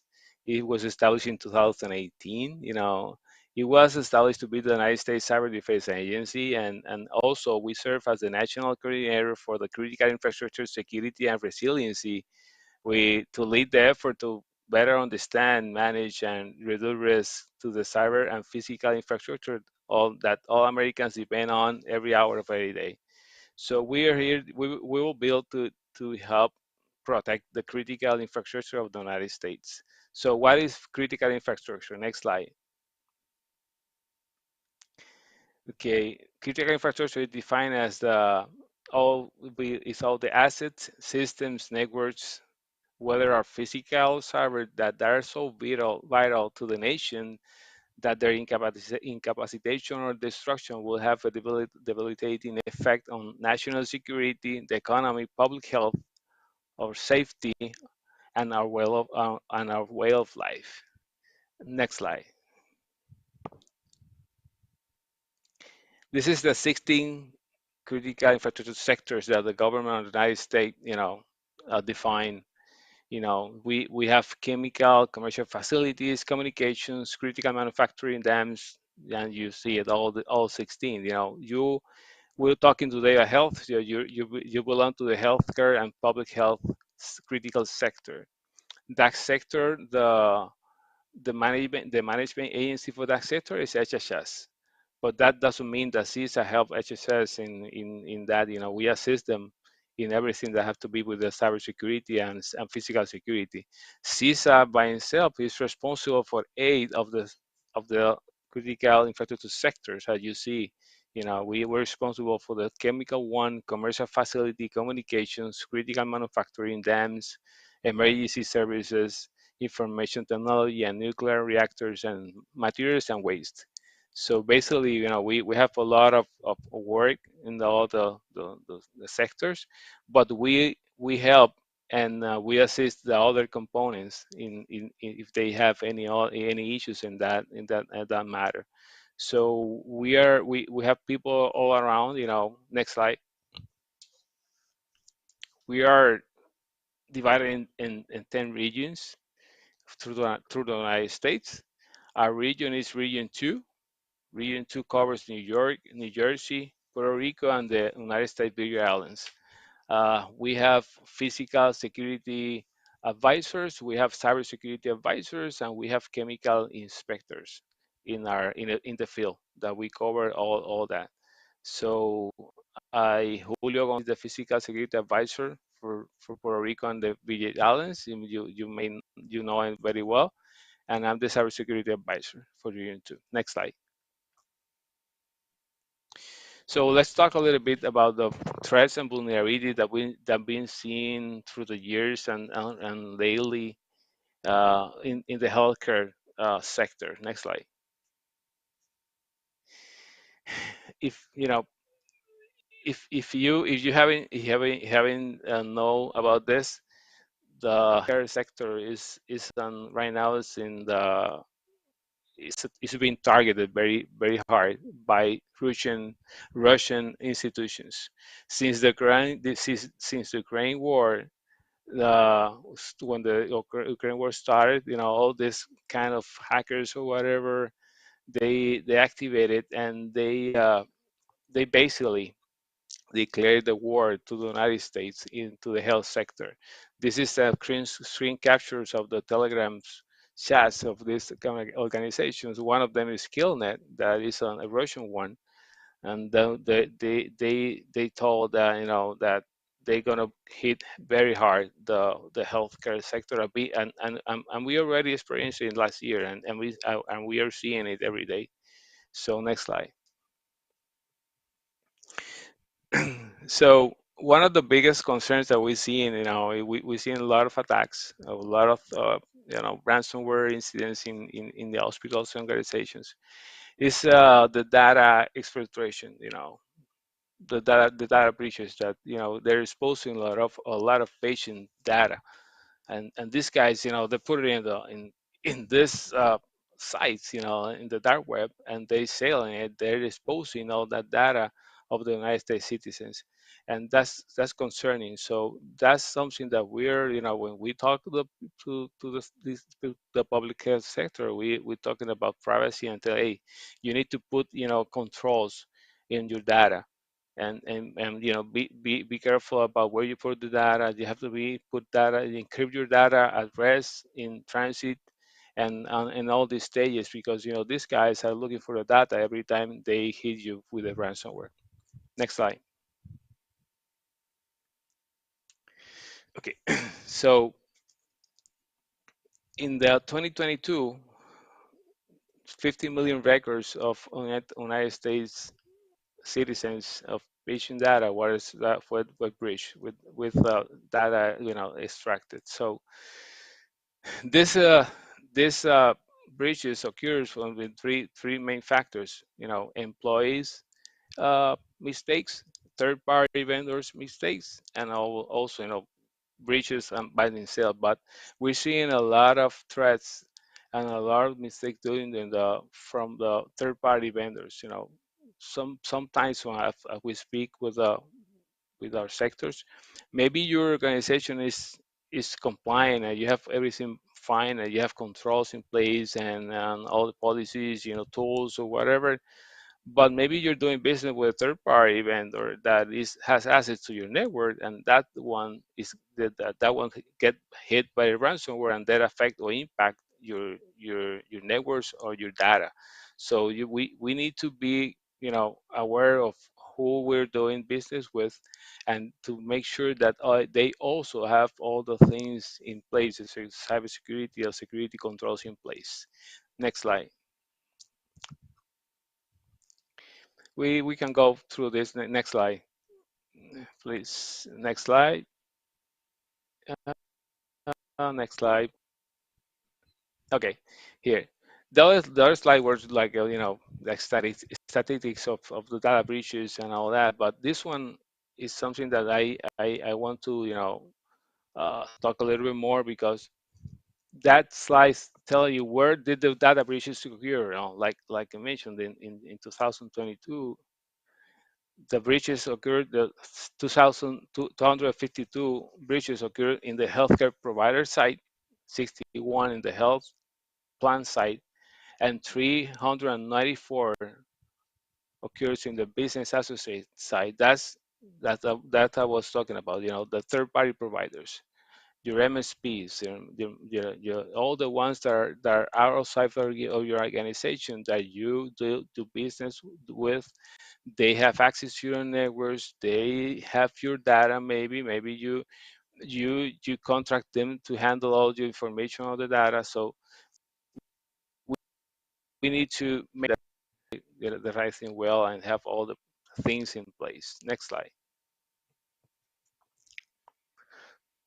This is an example of what I'm talking about. You remember early this year, we experienced like uh, with experience with the other airlines were grounded because of outage, and it was 2 hour outage, and it cost millions and millions of dollars in all the sectors, and it was some people thought at that moment that it was a cyber attack or whatever, but it wasn't. It was a mistake of a contractor that was doing a synchronization of the databases in the production side, and for some reason he do something that he can do, and then they put they uh, put all the system. They have to put all the planes, and they have to ground all the planes. So that's an example of what one external person can do to the organization. Next slide. And we will talking today about AI and all kind of stuff, and then we haven't even mentioned the IoT side. These devices that are interconnected to your organization, to your healthcare organization, to your system, these little things that they're not computers, they're not PCs, they're not servers, they're IP cameras, they're voice over IP telephones, the computer side radiography system, the gateway to patient monitor system, all this kind of stuff that we used to use right now in the hospitals and the healthcare sector, they're interconnected. These devices, are connected to the network, sometimes to the internet. They have vulnerabilities as any PC could have. CISA, if you notice, if CISA daily send alerts of IoT devices, ICS devices that we call it, industrial control system devices. This is the operation technology as well. So this is the little things that we need to take a deeper, to see how are they connected, how they're protected, because that's the one that sometimes we don't know how to put in place the kind of protection, because you know or even the manufacturer, they don't update these devices frequently.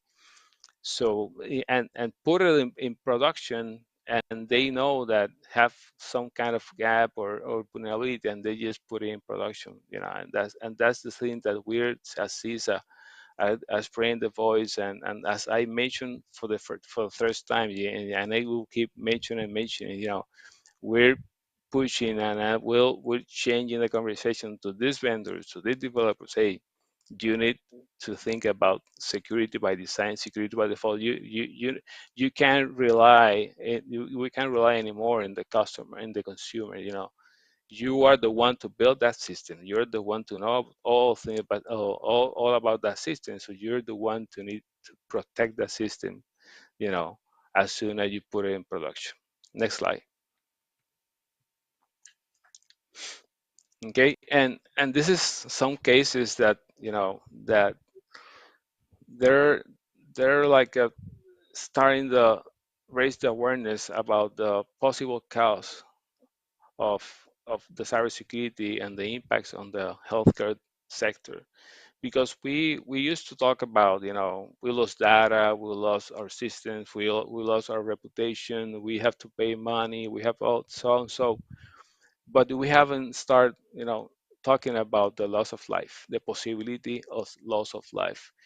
There have been a couple of incidents that there there are relating that incident to ransomware attack in different hospitals. One was in one ransomware attack in a German hospital that that hospital was not operational. So when that ambulance came with a critical condition patient and arrived to that hospital, they couldn't give them the care that they need, and the patient died.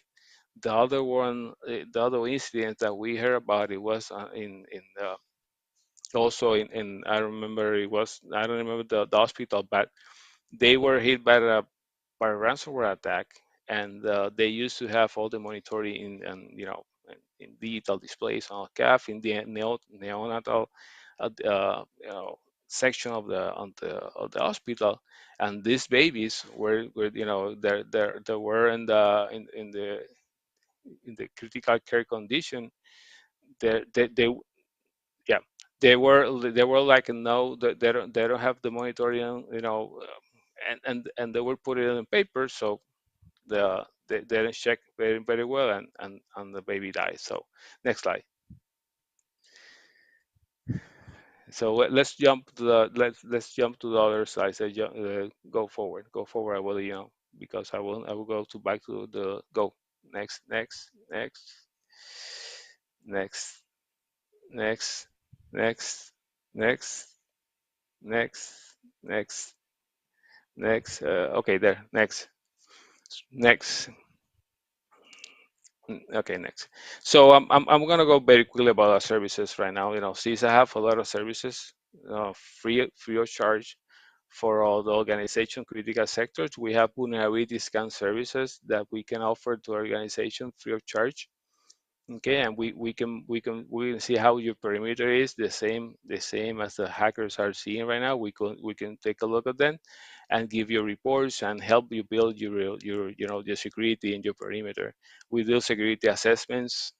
We have tools to do security assessments. We do awareness trainings. We do campaigns and all kind of stuff. So we have a lot of tools available for the industry. Next slide. Okay, that's the vulnerability scanning I was talking about. Next slide. This is a tool that we use to do self-assessment about how mature is your organization in cybersecurity side, how resilient is your organization, how prepared is your organization if you've been hit for a ransomware, all kind of stuff. So there are a lot of tools that we have to help you build your resiliency and your cybersecurity posture. Next slide. Next slide. That's a ransomware one. Okay, this awareness program that we have on the website. Next slide.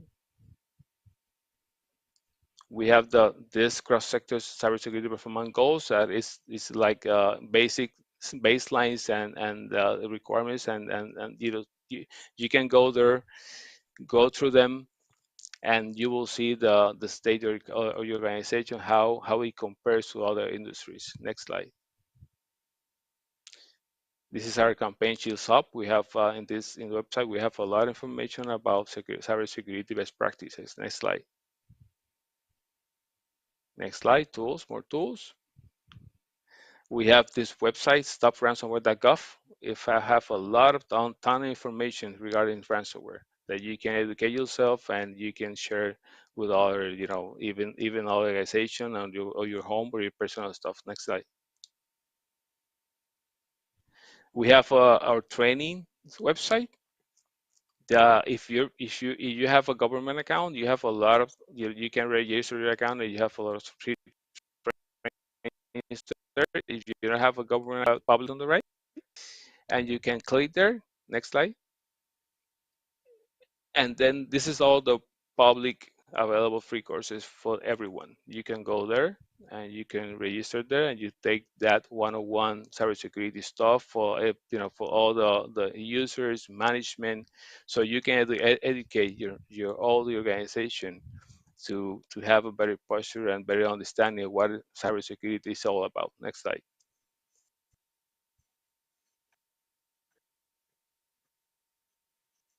And we have this means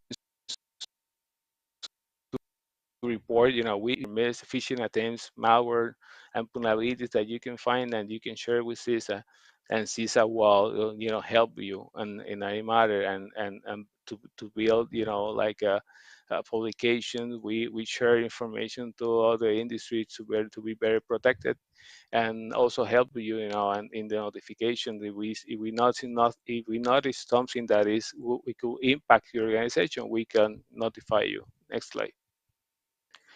And that's all contact information. You can take a photo, right now with your phones, and you will have this is my contact information, my email, my phone, the information for Julio, And basically, we are here to help. We cover, everything that we can in order to make your hospitals, your healthcare industries more resilient, and the government of the Virgin Islands. So basically, that's it. Any questions? We can go forward right now.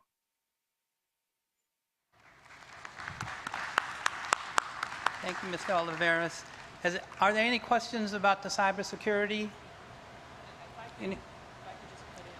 Yeah. If I could just put in a plug for the CISA services. We're based in Maryland, so we're in Region 3. So I don't know, have the pleasure of knowing Mr. Oliveras, but the tools are amazing. The scanning, the vulnerability scanning, all of these resources available for free is something that a lot of people don't know we have. And we've used the tools to scan our infrastructure. We scan it regularly using the tools. They've been helpful. They found little things that we didn't know about. So definitely recommend taking advantage of this resource that a lot of people don't know we have. It's just a quick plug for the work CIS is doing. Thank you. Thank you, Michelle. So along those lines, my question, Mr. Oliveras, is for our hospitals or any private practices represented here. Is that available to them as well, to our health centers, to FQHCs? Is that available to anyone to go onto the website and have those scans done, or do you have to be a state or federal agency? No, it's available for anyone. The cybersecurity hygiene services that we call it, they're open to everyone. We have other services that are more tailored to the, to bigger and high-profile organizations that we can. Healthcare sector is one of the sectors that is a priority right now for our agency. So if we can even give you like penetration testings for free. We can, we have a lot of things that, because of you are in the priority sector that we identify right now, we can give you a lot more, but yes, they're free. Any other questions from Mr. Oliveras? No, just a quick question, just to the panel. With all this cybersecurity attacks and these threats every day that they're happening, how much are you budgeting annually on your compliance and cybersecurity in general? Director, Ryan, whomever, what does your budget look like in terms of cybersecurity?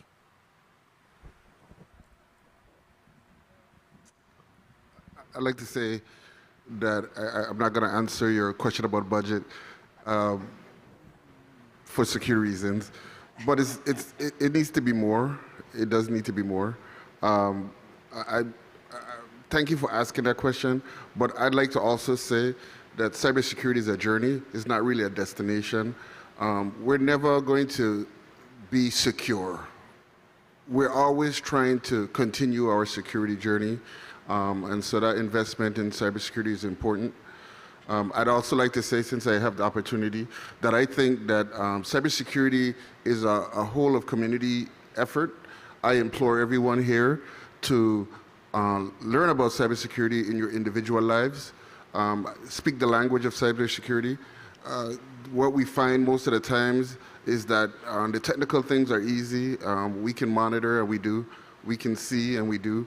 We know when things happen, and we know how to respond to it and recover from it. But we really need the participation of everyone in the community to be smart and to participate in cybersecurity as well. Yeah, I mean, we budget, it's in the six figures.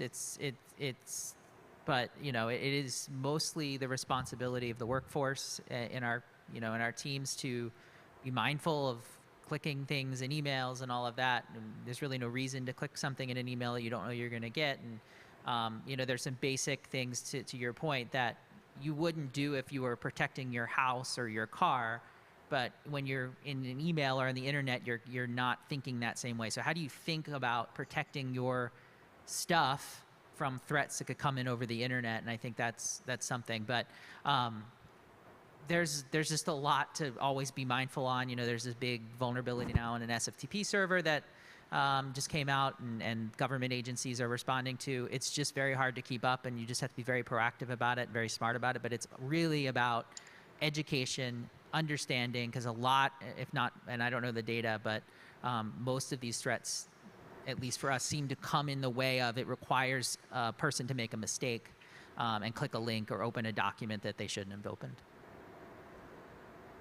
Can I piggyback off of that question, though? I don't know if any of you can answer this, but Luigi raises a good point.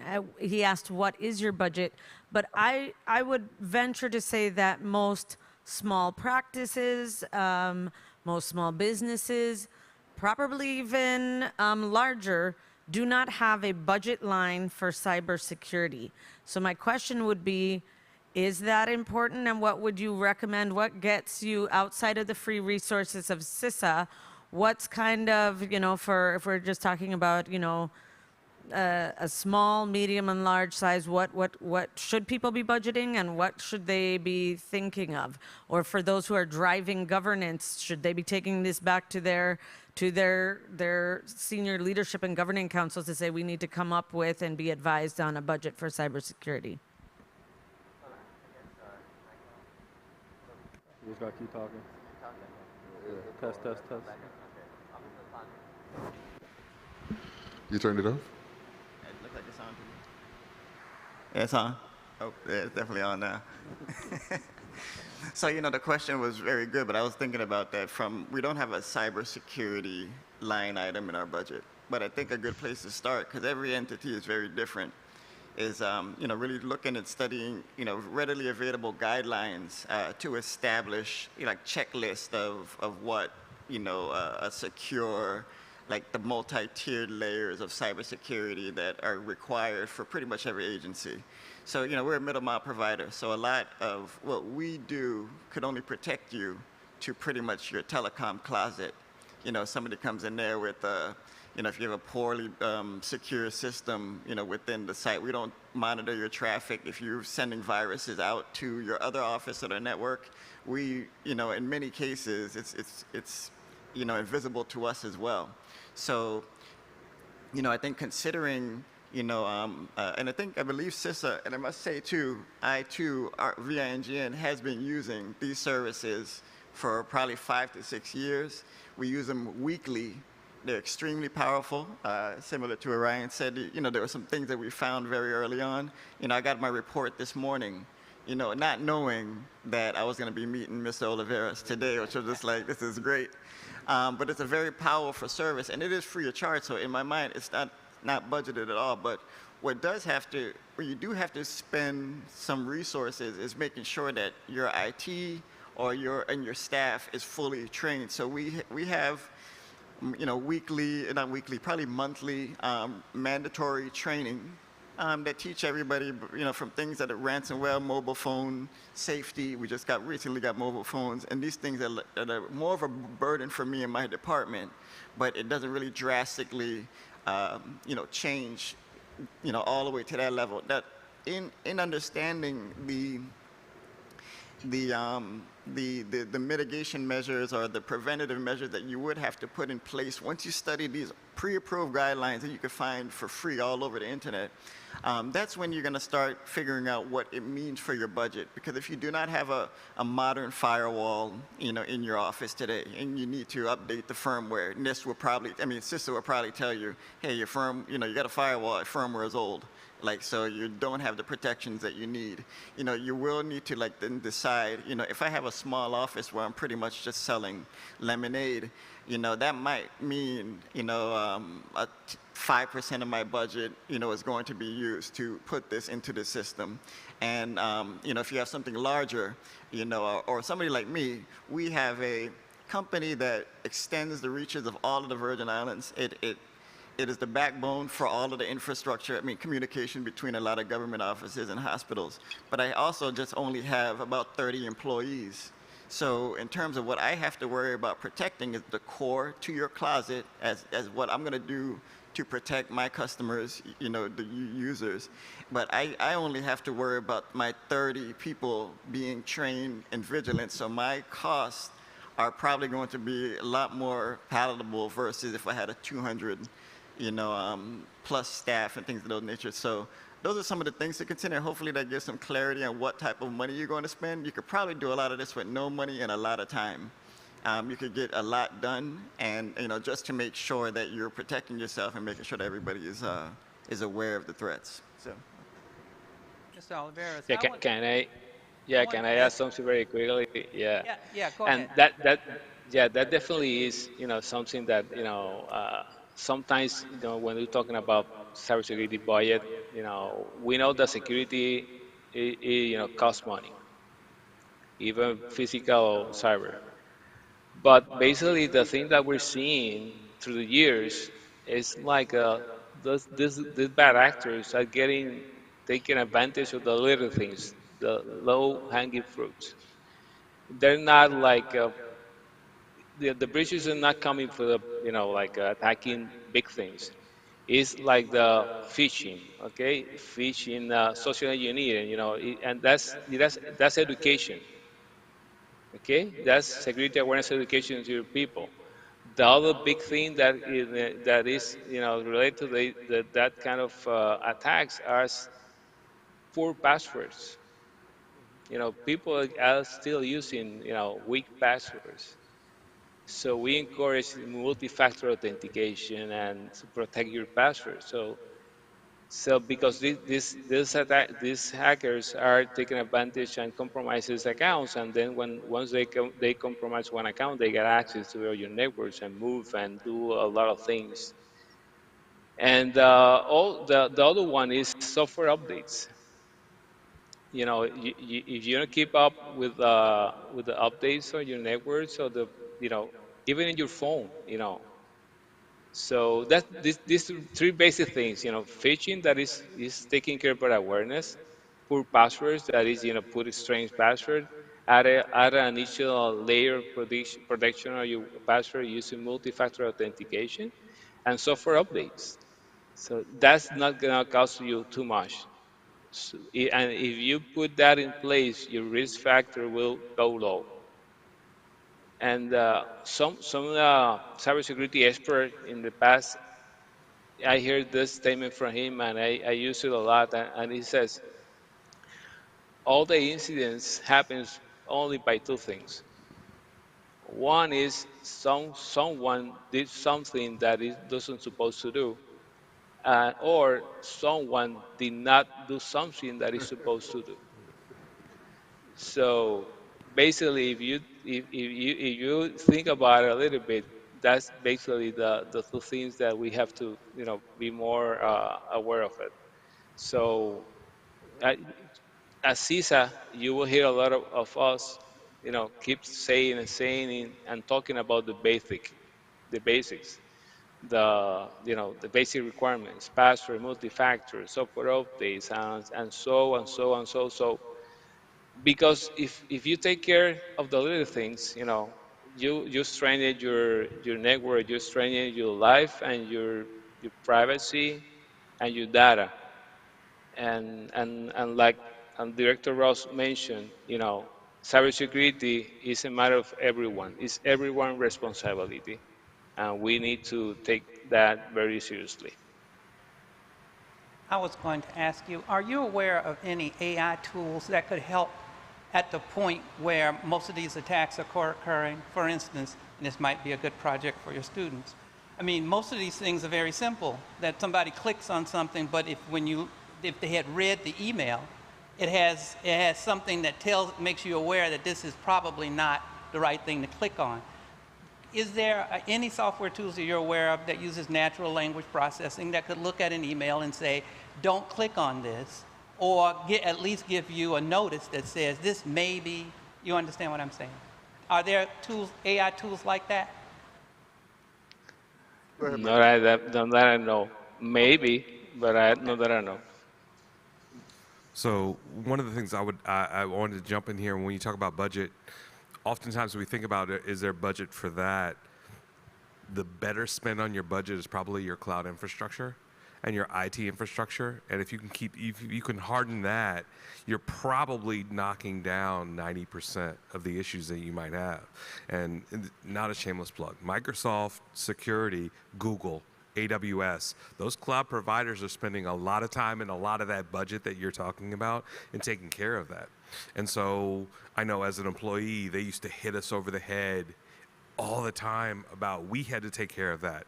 But Outlook now has capability, Gmail has capability. A lot of the email systems that we use as personal and as professional do look at the attachments. They look at the language that's in there and they say, I don't know who this is. I don't think you should open this unless you really know who they are. And so when you start there, when you start with the little stuff, as Senor Alvarez said, when you do that, a lot of the spend isn't necessary at that point.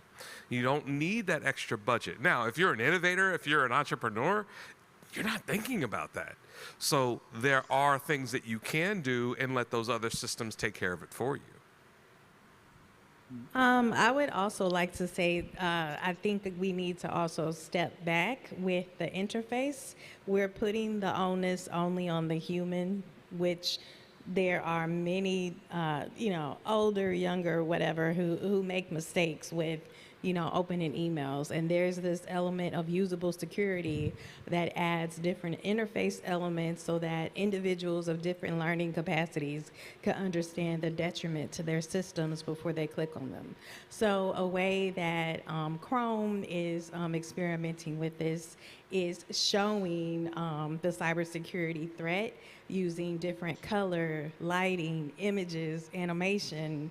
And that truly takes it back to designing the system that you have first for the user, rather than the human adapting to that system and the attack.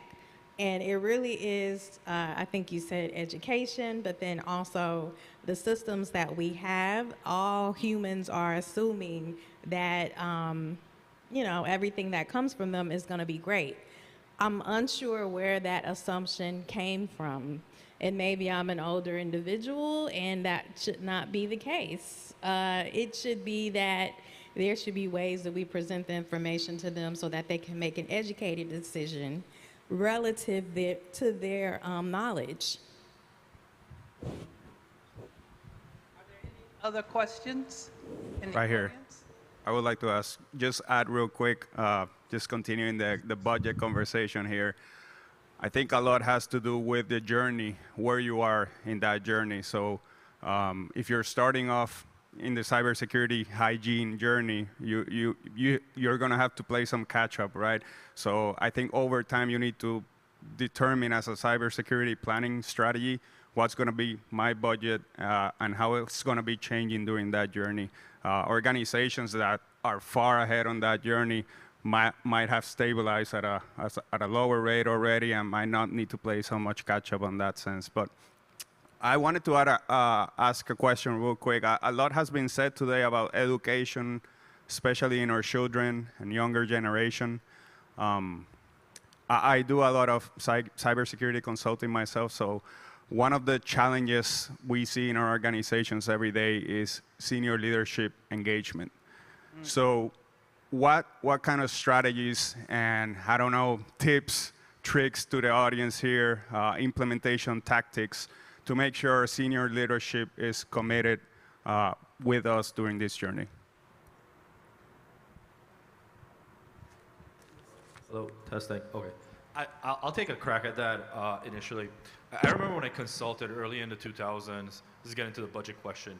I couldn't give you a figure on the budget, but I always knew that something happened when the next year the budget had a line item on security.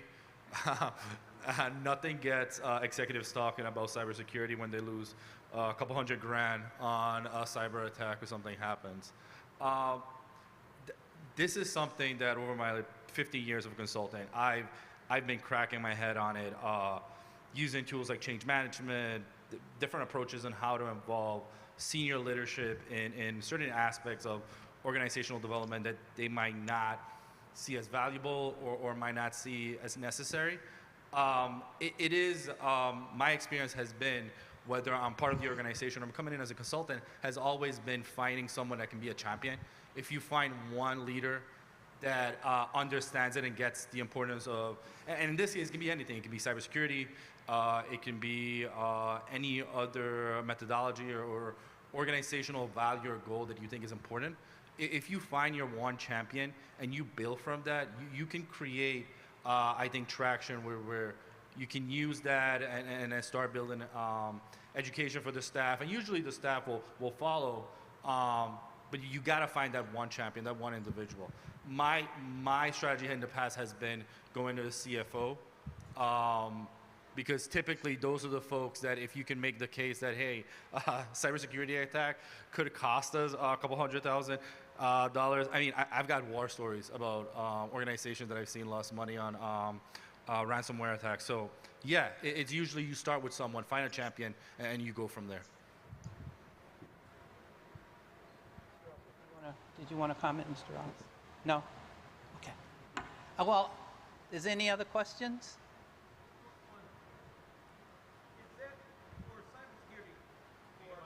You need a mic.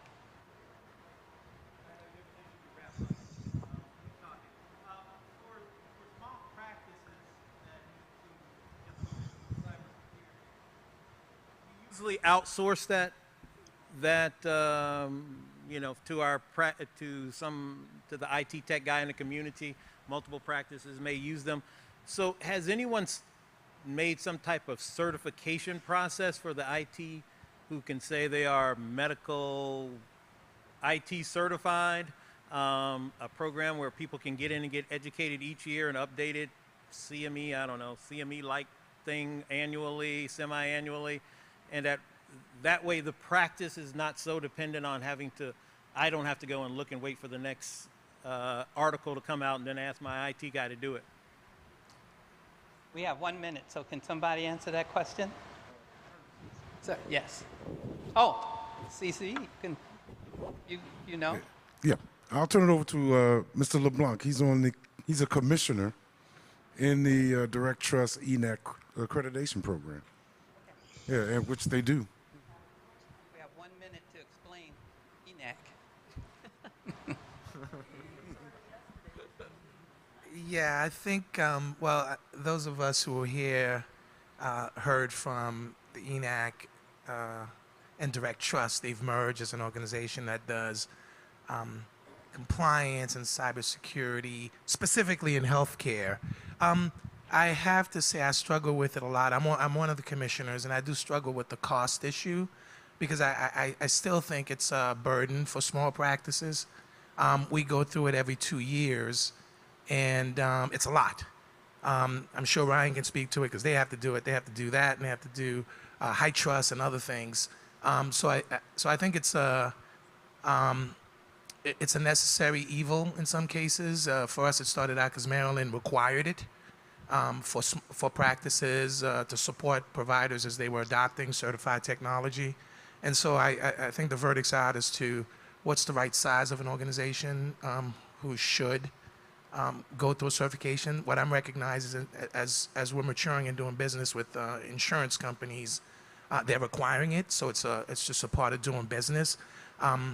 So I'm glad to hear about the CISA thing because I'll have to ask our CISO folks to kind of look at it and to see if there's a way to support small practices, because I still think the burdens. So just in terms of cost, it costs an organization $12,000 every time they have to certify to get that seal, and then it's another $5,000 a year. So some may say it's affordable for small businesses that are under $5 million in revenue. That's all the time we have for the panel. I got the signal to wrap up. So I'm going to hand it back over to you, Michelle, if that's okay. And I'd like to thank our panel for the wonderful insights we had. And so thank you very much.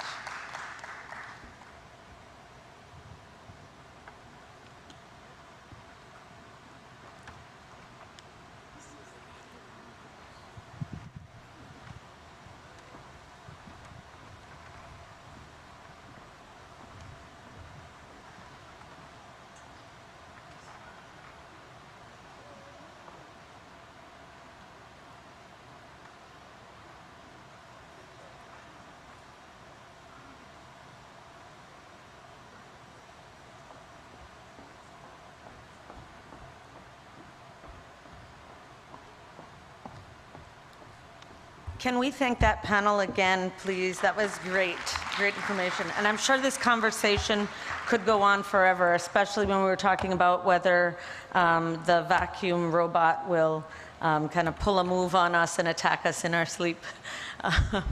The conversation is wide-ranging as we see when it comes to securing our networks, everything from how to budget to what are basic steps. Again, I encourage you to go on to the OHIT website after this for the slides that were shared. I'm sure you can just take a slide deck from any of these presentations and re-unpack them with your leadership teams, your management teams, your employment teams. It is my pleasure as we wrap up this afternoon to welcome our Lieutenant Governor, Tregenza Roach here. He will be giving remarks and just helping us as we wrap up today's session. You'll see that we're ending with a few spotlights on things that are being done here in the territory. And one of them is Schneider Regional Medical Center. You heard and saw CEO Tina Comisión in the ad. You heard from her team, including Brandon Richardson, who unfortunately this year did not win the SOC competition, but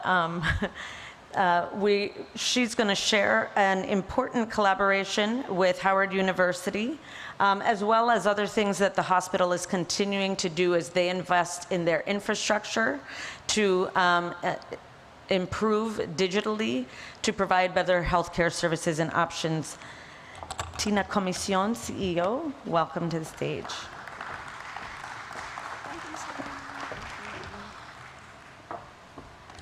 Good afternoon, all. It's my pleasure to be here. I'm Tina Comisión. I'm the Chief Executive Officer for Schneider Regional Medical Center. For those of you who are visiting, Schneider Regional Medical Center is comprised of 3 main facilities. On St. Thomas, we run the Rochester Schneider Hospital, which is Joint Commission and CMS certified. We're licensed for 169 beds, and we provide a wide range of services. We have an average daily census of about 65 patients and very busy outpatient services. We see about 18,000 patients every year in our emergency department. On St. John, we also run the Myra Keating Smith Community Health Center, which offers 24-hour urgent care, as well as general and primary care and clinic visits, preventative care as well. We see over 6,800 patients at Myra Keating Smith each year. We also run the Charlotte Kimmelman Cancer Institute, which is currently closed due to impacts from the storms, the hurricanes of 2017. But we're actively rebuilding that facility and look forward to reopening it so that we can restore very important cancer care, radiation oncology care to the people of the Virgin Islands. We are a semi-autonomous government agency. We are governed by a territorial board. Our board chair, Mr. Chris Finch, is here with us today. And we've been participating very actively in the summit. At Schneider Regional, we have a very talented clinical team and IT team, and we're currently really prioritizing, even with our limited budget, digital innovation and transformation. We know we have to make these investments in technology. So currently at SRMC, our entire organization is actually working very hard on our electronic medical record upgrade. And I'm happy to report that we are about 70% of the way complete with that integration. We have a very strong IT team that's led by Mr. Brandon Richardson, who many of you had the opportunity to meet this week while we're here. And we have many super users across our departments that are helping us to build a better electronic medical record. Once we complete that upgrade, then we'll be much better suited to be able to exchange data with other providers and to participate in the HIE that the Office of the Health Information Technology is working very hard on. We're going to be able to exchange data at that point with the FQHCs, with the Department of Health's MCH clinic, also with the hospital on St. Croix, our sister hospital, who we work very closely with, Juan F. Louis, and eventually to other private providers, such as Dr. Bacoa at COG, and other providers on the continental mainland and throughout the Caribbean. So we're very excited about the HIE at SRMC. We see the value in the HIE. We know it's going to enable us as a health system and as a larger as a territory, to be able to gather more data, expand our use of analytics, to better then inform our clinical and business decisions, especially when we're including important new data related to the social determinants of health, which we heard so much about during this summit. In addition to working on the EMR upgrade, we've been doing a lot of strategic planning for other IT advancements that we want to pursue for SRMC. We're actively working to increase our use of telemedicine. We're currently evaluating new devices for our patient rooms, which would allow us to connect our patients on Myra Keating on St. John to our main hospital, the Royal Steiner Hospital on St. Thomas, to avoid patients having to transfer from St. John to St. Thomas when we can consult virtually. We're also going to use those devices to connect our patients to specialty providers in the States, because we can't, it's a small territory with limited population size, we just can't support all of the specialties. So to the extent we can connect our patients with providers and specialty providers elsewhere and avoid the patient having to travel, that's something that we really want to invest in. During our planning at SRMC, our focus is on adding things that are going to enhance the experience for our patients. We want to create more of a digital front door. We want to create new mobile-based experiences for our patients, and we want to do that really soon. We are creating a robust patient portal, which will allow our patients to get their own results, make their own appointments at their own convenience, send messages and text messages to their doctor or nurse, and importantly, pay their bill online. Our planning is also focusing on the staff's experience. How can we leverage technology to help them do their jobs better or easier? In light of our staffing constraints, especially being on an island, we're looking at how we use that technology to augment our on-site staff and reduce the staff burden. So we're planning to implement things like virtual nursing and virtual sitting to allow some of our retired nurses and other nurses who have left the workforce in COVID and everything else to still contribute and give back and use their skills, and thus free up some of the time of the bedside nurse so they can focus on that human touch. We're looking at AI and ChatGPT and some other things to free up some of our human capital needs and to be able to create some efficiencies while still remaining focused all the time on connecting with the patient and that human touch. As we look a little further at the future, our organization looks forward to embracing new available technology like remote patient wearables and other digital health devices so that we can follow our patients post-discharge and avoid readmissions, and so that we can help our patients achieve their best health, and even in the future expanding to hospital at home options. We're very thankful to Michelle Francis and the Office of Health Information Technology, to that team, for all they're doing to advance health technology and for this very, very informative summit experience. At SRMC, we've already started working with some of the partners that we've been introduced to and that we've built relationships with since the first summit. We've been very engaged with VINGN on a variety of projects. We're making great progress on our disaster recovery solutions and cloud technology to ensure that our patient data and that our EMR is safe and that it could be restored in the event of a hurricane or another disaster. We're also progressing on our project for digital scanning and archiving, which will help us better secure and access our patients' records.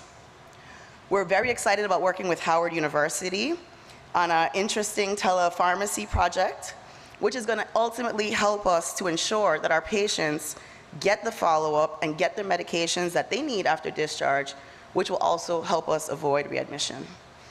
At SRMC, we have to leverage technology to improve our bottom line. We know that. We have to use it to lower our costs through operational efficiencies and streamlined workflows. And we have to use it to increase our revenues by capturing all of the great work that our clinicians are actually doing. So we have a great team. We have leadership and staff that are really bought into this IT advancement. And really the only challenge that I see for us that limits how fast or how far we'll go, how fast, really is the budget constraints. Aside from that, we have a dedicated team that really cares about this advancement, and we have the executive buy-in and support that we need to be successful. So I'm committed and excited to build upon all of the success that we have so far and to continue to work with each of you as we improve the health of Virgin Islanders. And thank you for the opportunity to present today.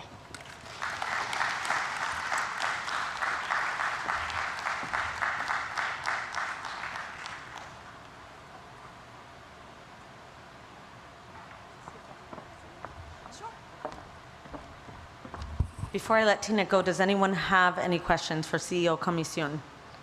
I'm sure you will find her after, especially some of our vendors, when you've heard what they're embarking on or seeking to embark on. There's opportunity to potentially collaborate. So thank you. And now I would like to welcome up, without further ado, our Lieutenant Governor of the U.S. Virgin Islands, Tregenza Roach. I don't know how many of you know anything about the Lieutenant Governor's office, but the divisions include corporations and trademarks, Office of the Tax Assessor, Office of the Tax Collector, Division of Banking and Insurance and Financial Regulation, Recorder of Deeds, Passports, GIS, Medicare, and Notary. So our Lieutenant Governor has given us time today to just share what's going on from that large purview that he oversees. So welcome, Lieutenant Governor Roach.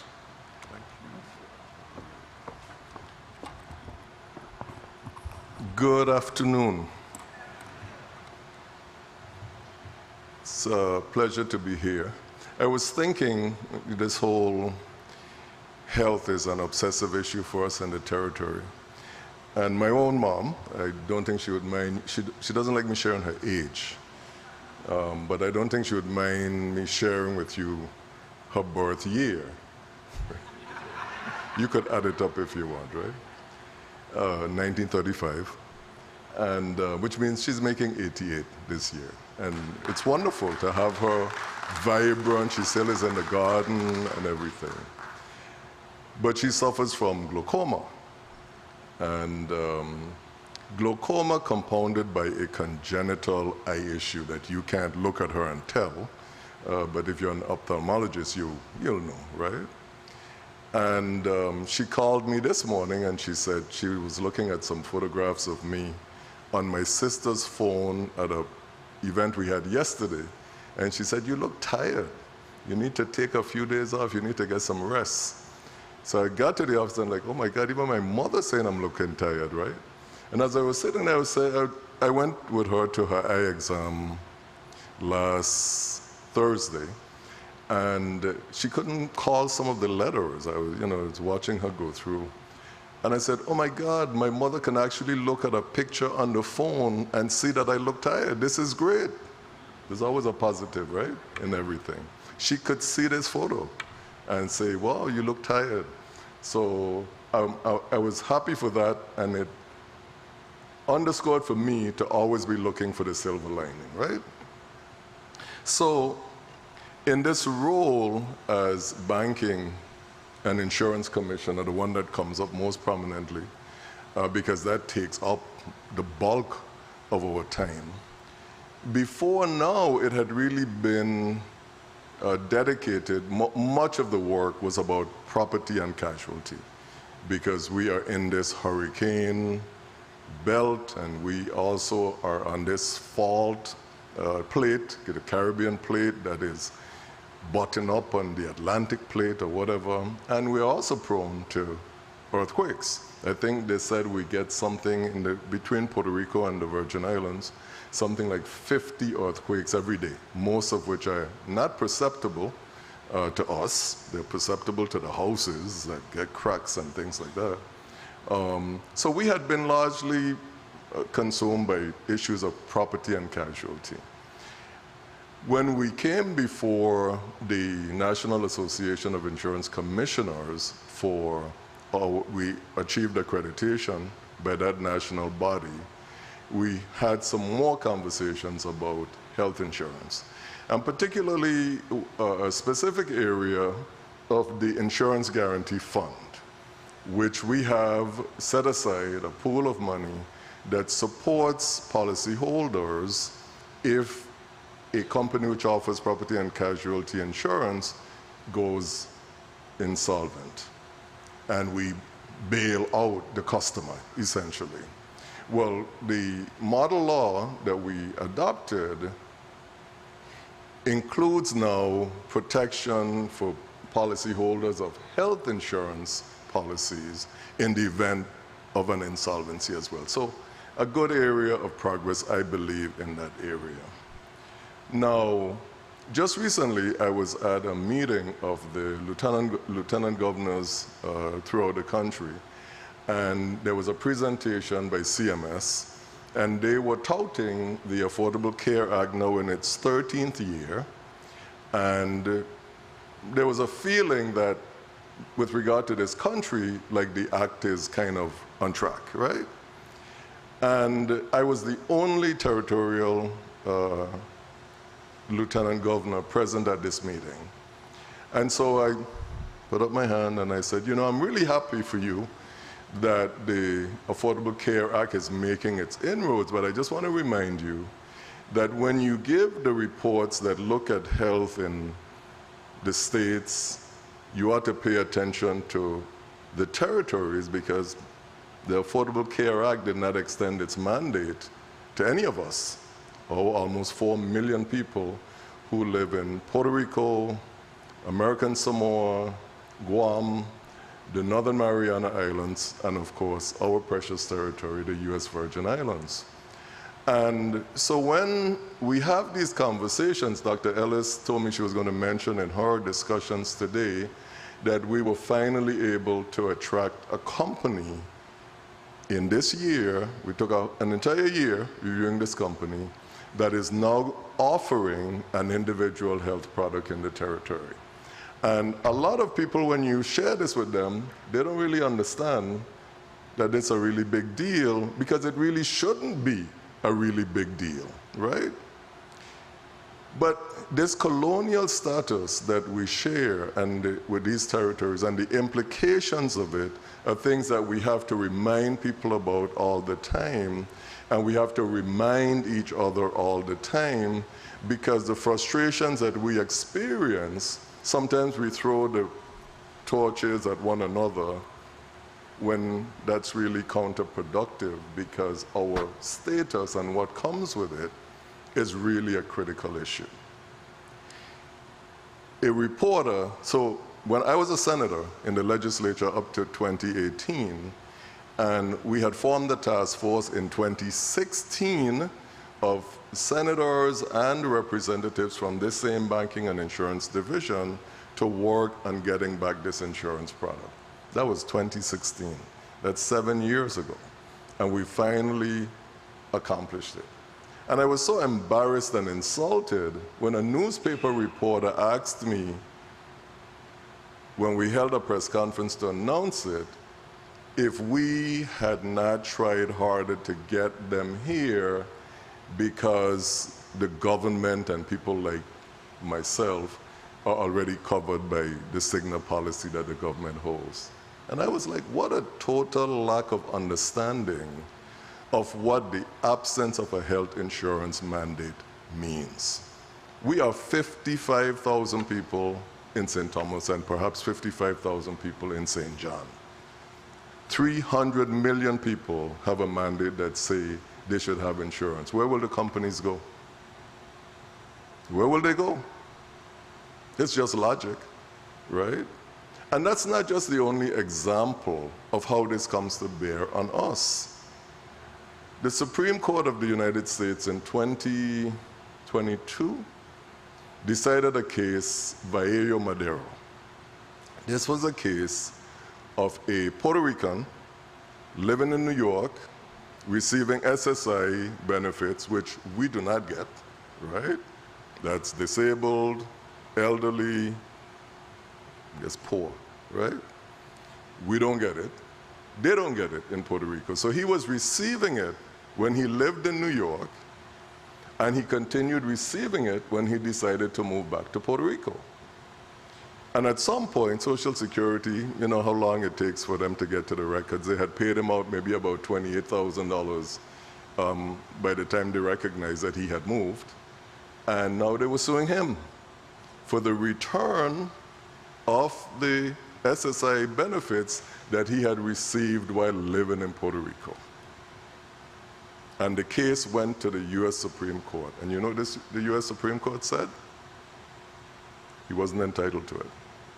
Because Congress can treat the citizens in its territories, the territories of the United States, differently in terms of tax benefits and tax treatment in general. That was upheld by the United States Supreme Court, and you may look at the case and read the holding as well. That's the landscape in which we're in. Our neighbor, we went as far as Trinidad and Tobago to meet with a company called Guardian Insurance who provides health insurance in the British Virgin Islands. And we said, well, you can provide it to us here too. You provide it in the BVI. And they said, yeah, but the BVI subsidizes in a similar way policies for its citizens as maybe the Affordable Care Act with its subsidies do.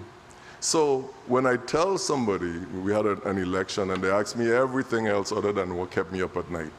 And I was hoping they would ask me the question of what keeps me up at night. Because what was keeping me up at night is that 30% of my population is uninsured. And even though we used monies that we received under Affordable Care Act to expand Medicaid, again, Medicaid can only reach the persons who qualify for it, income and otherwise, correct? So that's the landscape. And so that is why the work that you do, the issues that you have been touching on with regard to whether it's digital health or telemedicine, the reason why we explored a School of Medicine at our university are all welcome efforts at improving the health of the people of this territory. And I really must also commend our Division of Personnel and their whole thrust of wellness and good health maintenance, because in the absence of all of those other things, these efforts become so much more critical. The territory, in my estimation, is a wonderful place to do business. It is a wonderful place to live, and it's a wonderful place to do business.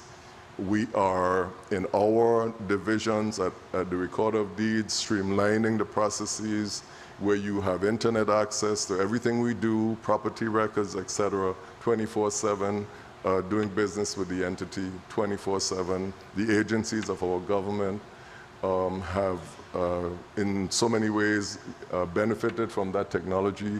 I was so pleased to hear, I'm going to call her Dr. I'm going to call her Cranston, because that's her aunt's name. Commission, that's correct. Where is she? She left? Tina. See, that's easier. Talk about all the ways in which they're utilizing technology in the absence of people physically present in the territory, because we can't possibly recruit all of the bodies that we need here to provide health care. But we are an incredible place to be. The territory was distinguished during our COVID experience. Our administration of the vaccine, our health maintenance in the territory, led by our wonderful Commissioner Justa Encarnacion, meant that people came from all over the United States to come here to get their vaccines because they were available and because we were efficient in our delivery of them. And I think as a small territory, we sometimes beat ourselves over the head. Sometimes we beat one another over our heads. Today, I was looking at a meeting of the legislature, and people actually were thinking that our having this insurance product wasn't such a big deal because they weren't hearing the premium numbers that they thought they might hear. Well, the whole idea is, just as we've been able to attract this company, our NAIC accreditation means that our small insurance staff is producing, is regulating companies with all the skills and talents as any insurance division in the United States on the mainland. In fact, we achieved our full accreditation while there were states and territories on probation, which I think speaks well for the staff of our agencies, and by extension speaks well for the people of this territory and our commitment to good health and to a good economy that will lift our residents from the places where they are now and improve life and health outcomes for all of our people. And so we're very pleased that you chose to come here.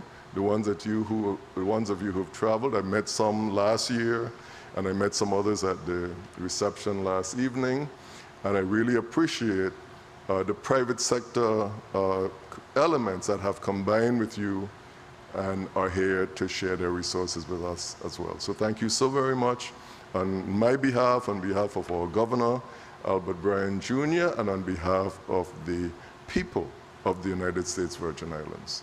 Thank you.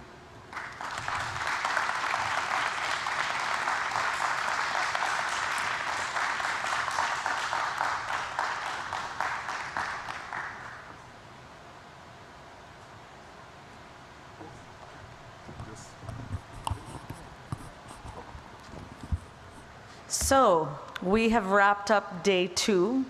There is a day 3 that's really focused on our providers. We're going to have a broad-based conversation. We're going to start, we've gotten to know each other over 2 days, so now we're going to act like we're in a living room tomorrow as we start out with a broad-based conversation, getting to hear directly from a number of the companies that have come down to support us and to share their services, so you can hear what they do, and then they can hear, we can have conversation before we go to breakout sessions. But we thank you for your time. Thank you for, I don't even want to use the example of drinking from the fire hose because it's something above and beyond that. But we want to thank you again for your time, for your expertise. And I'd like to ask for our speakers, especially to join us on stage unless Media One tells me otherwise, for a photo with our Lieutenant Governor. And thank you for today. Go out and enjoy the afternoon, go out and enjoy the evening, and we will see you tomorrow. I don't know if there's an announcement about shuttles, Evernie or Eddie.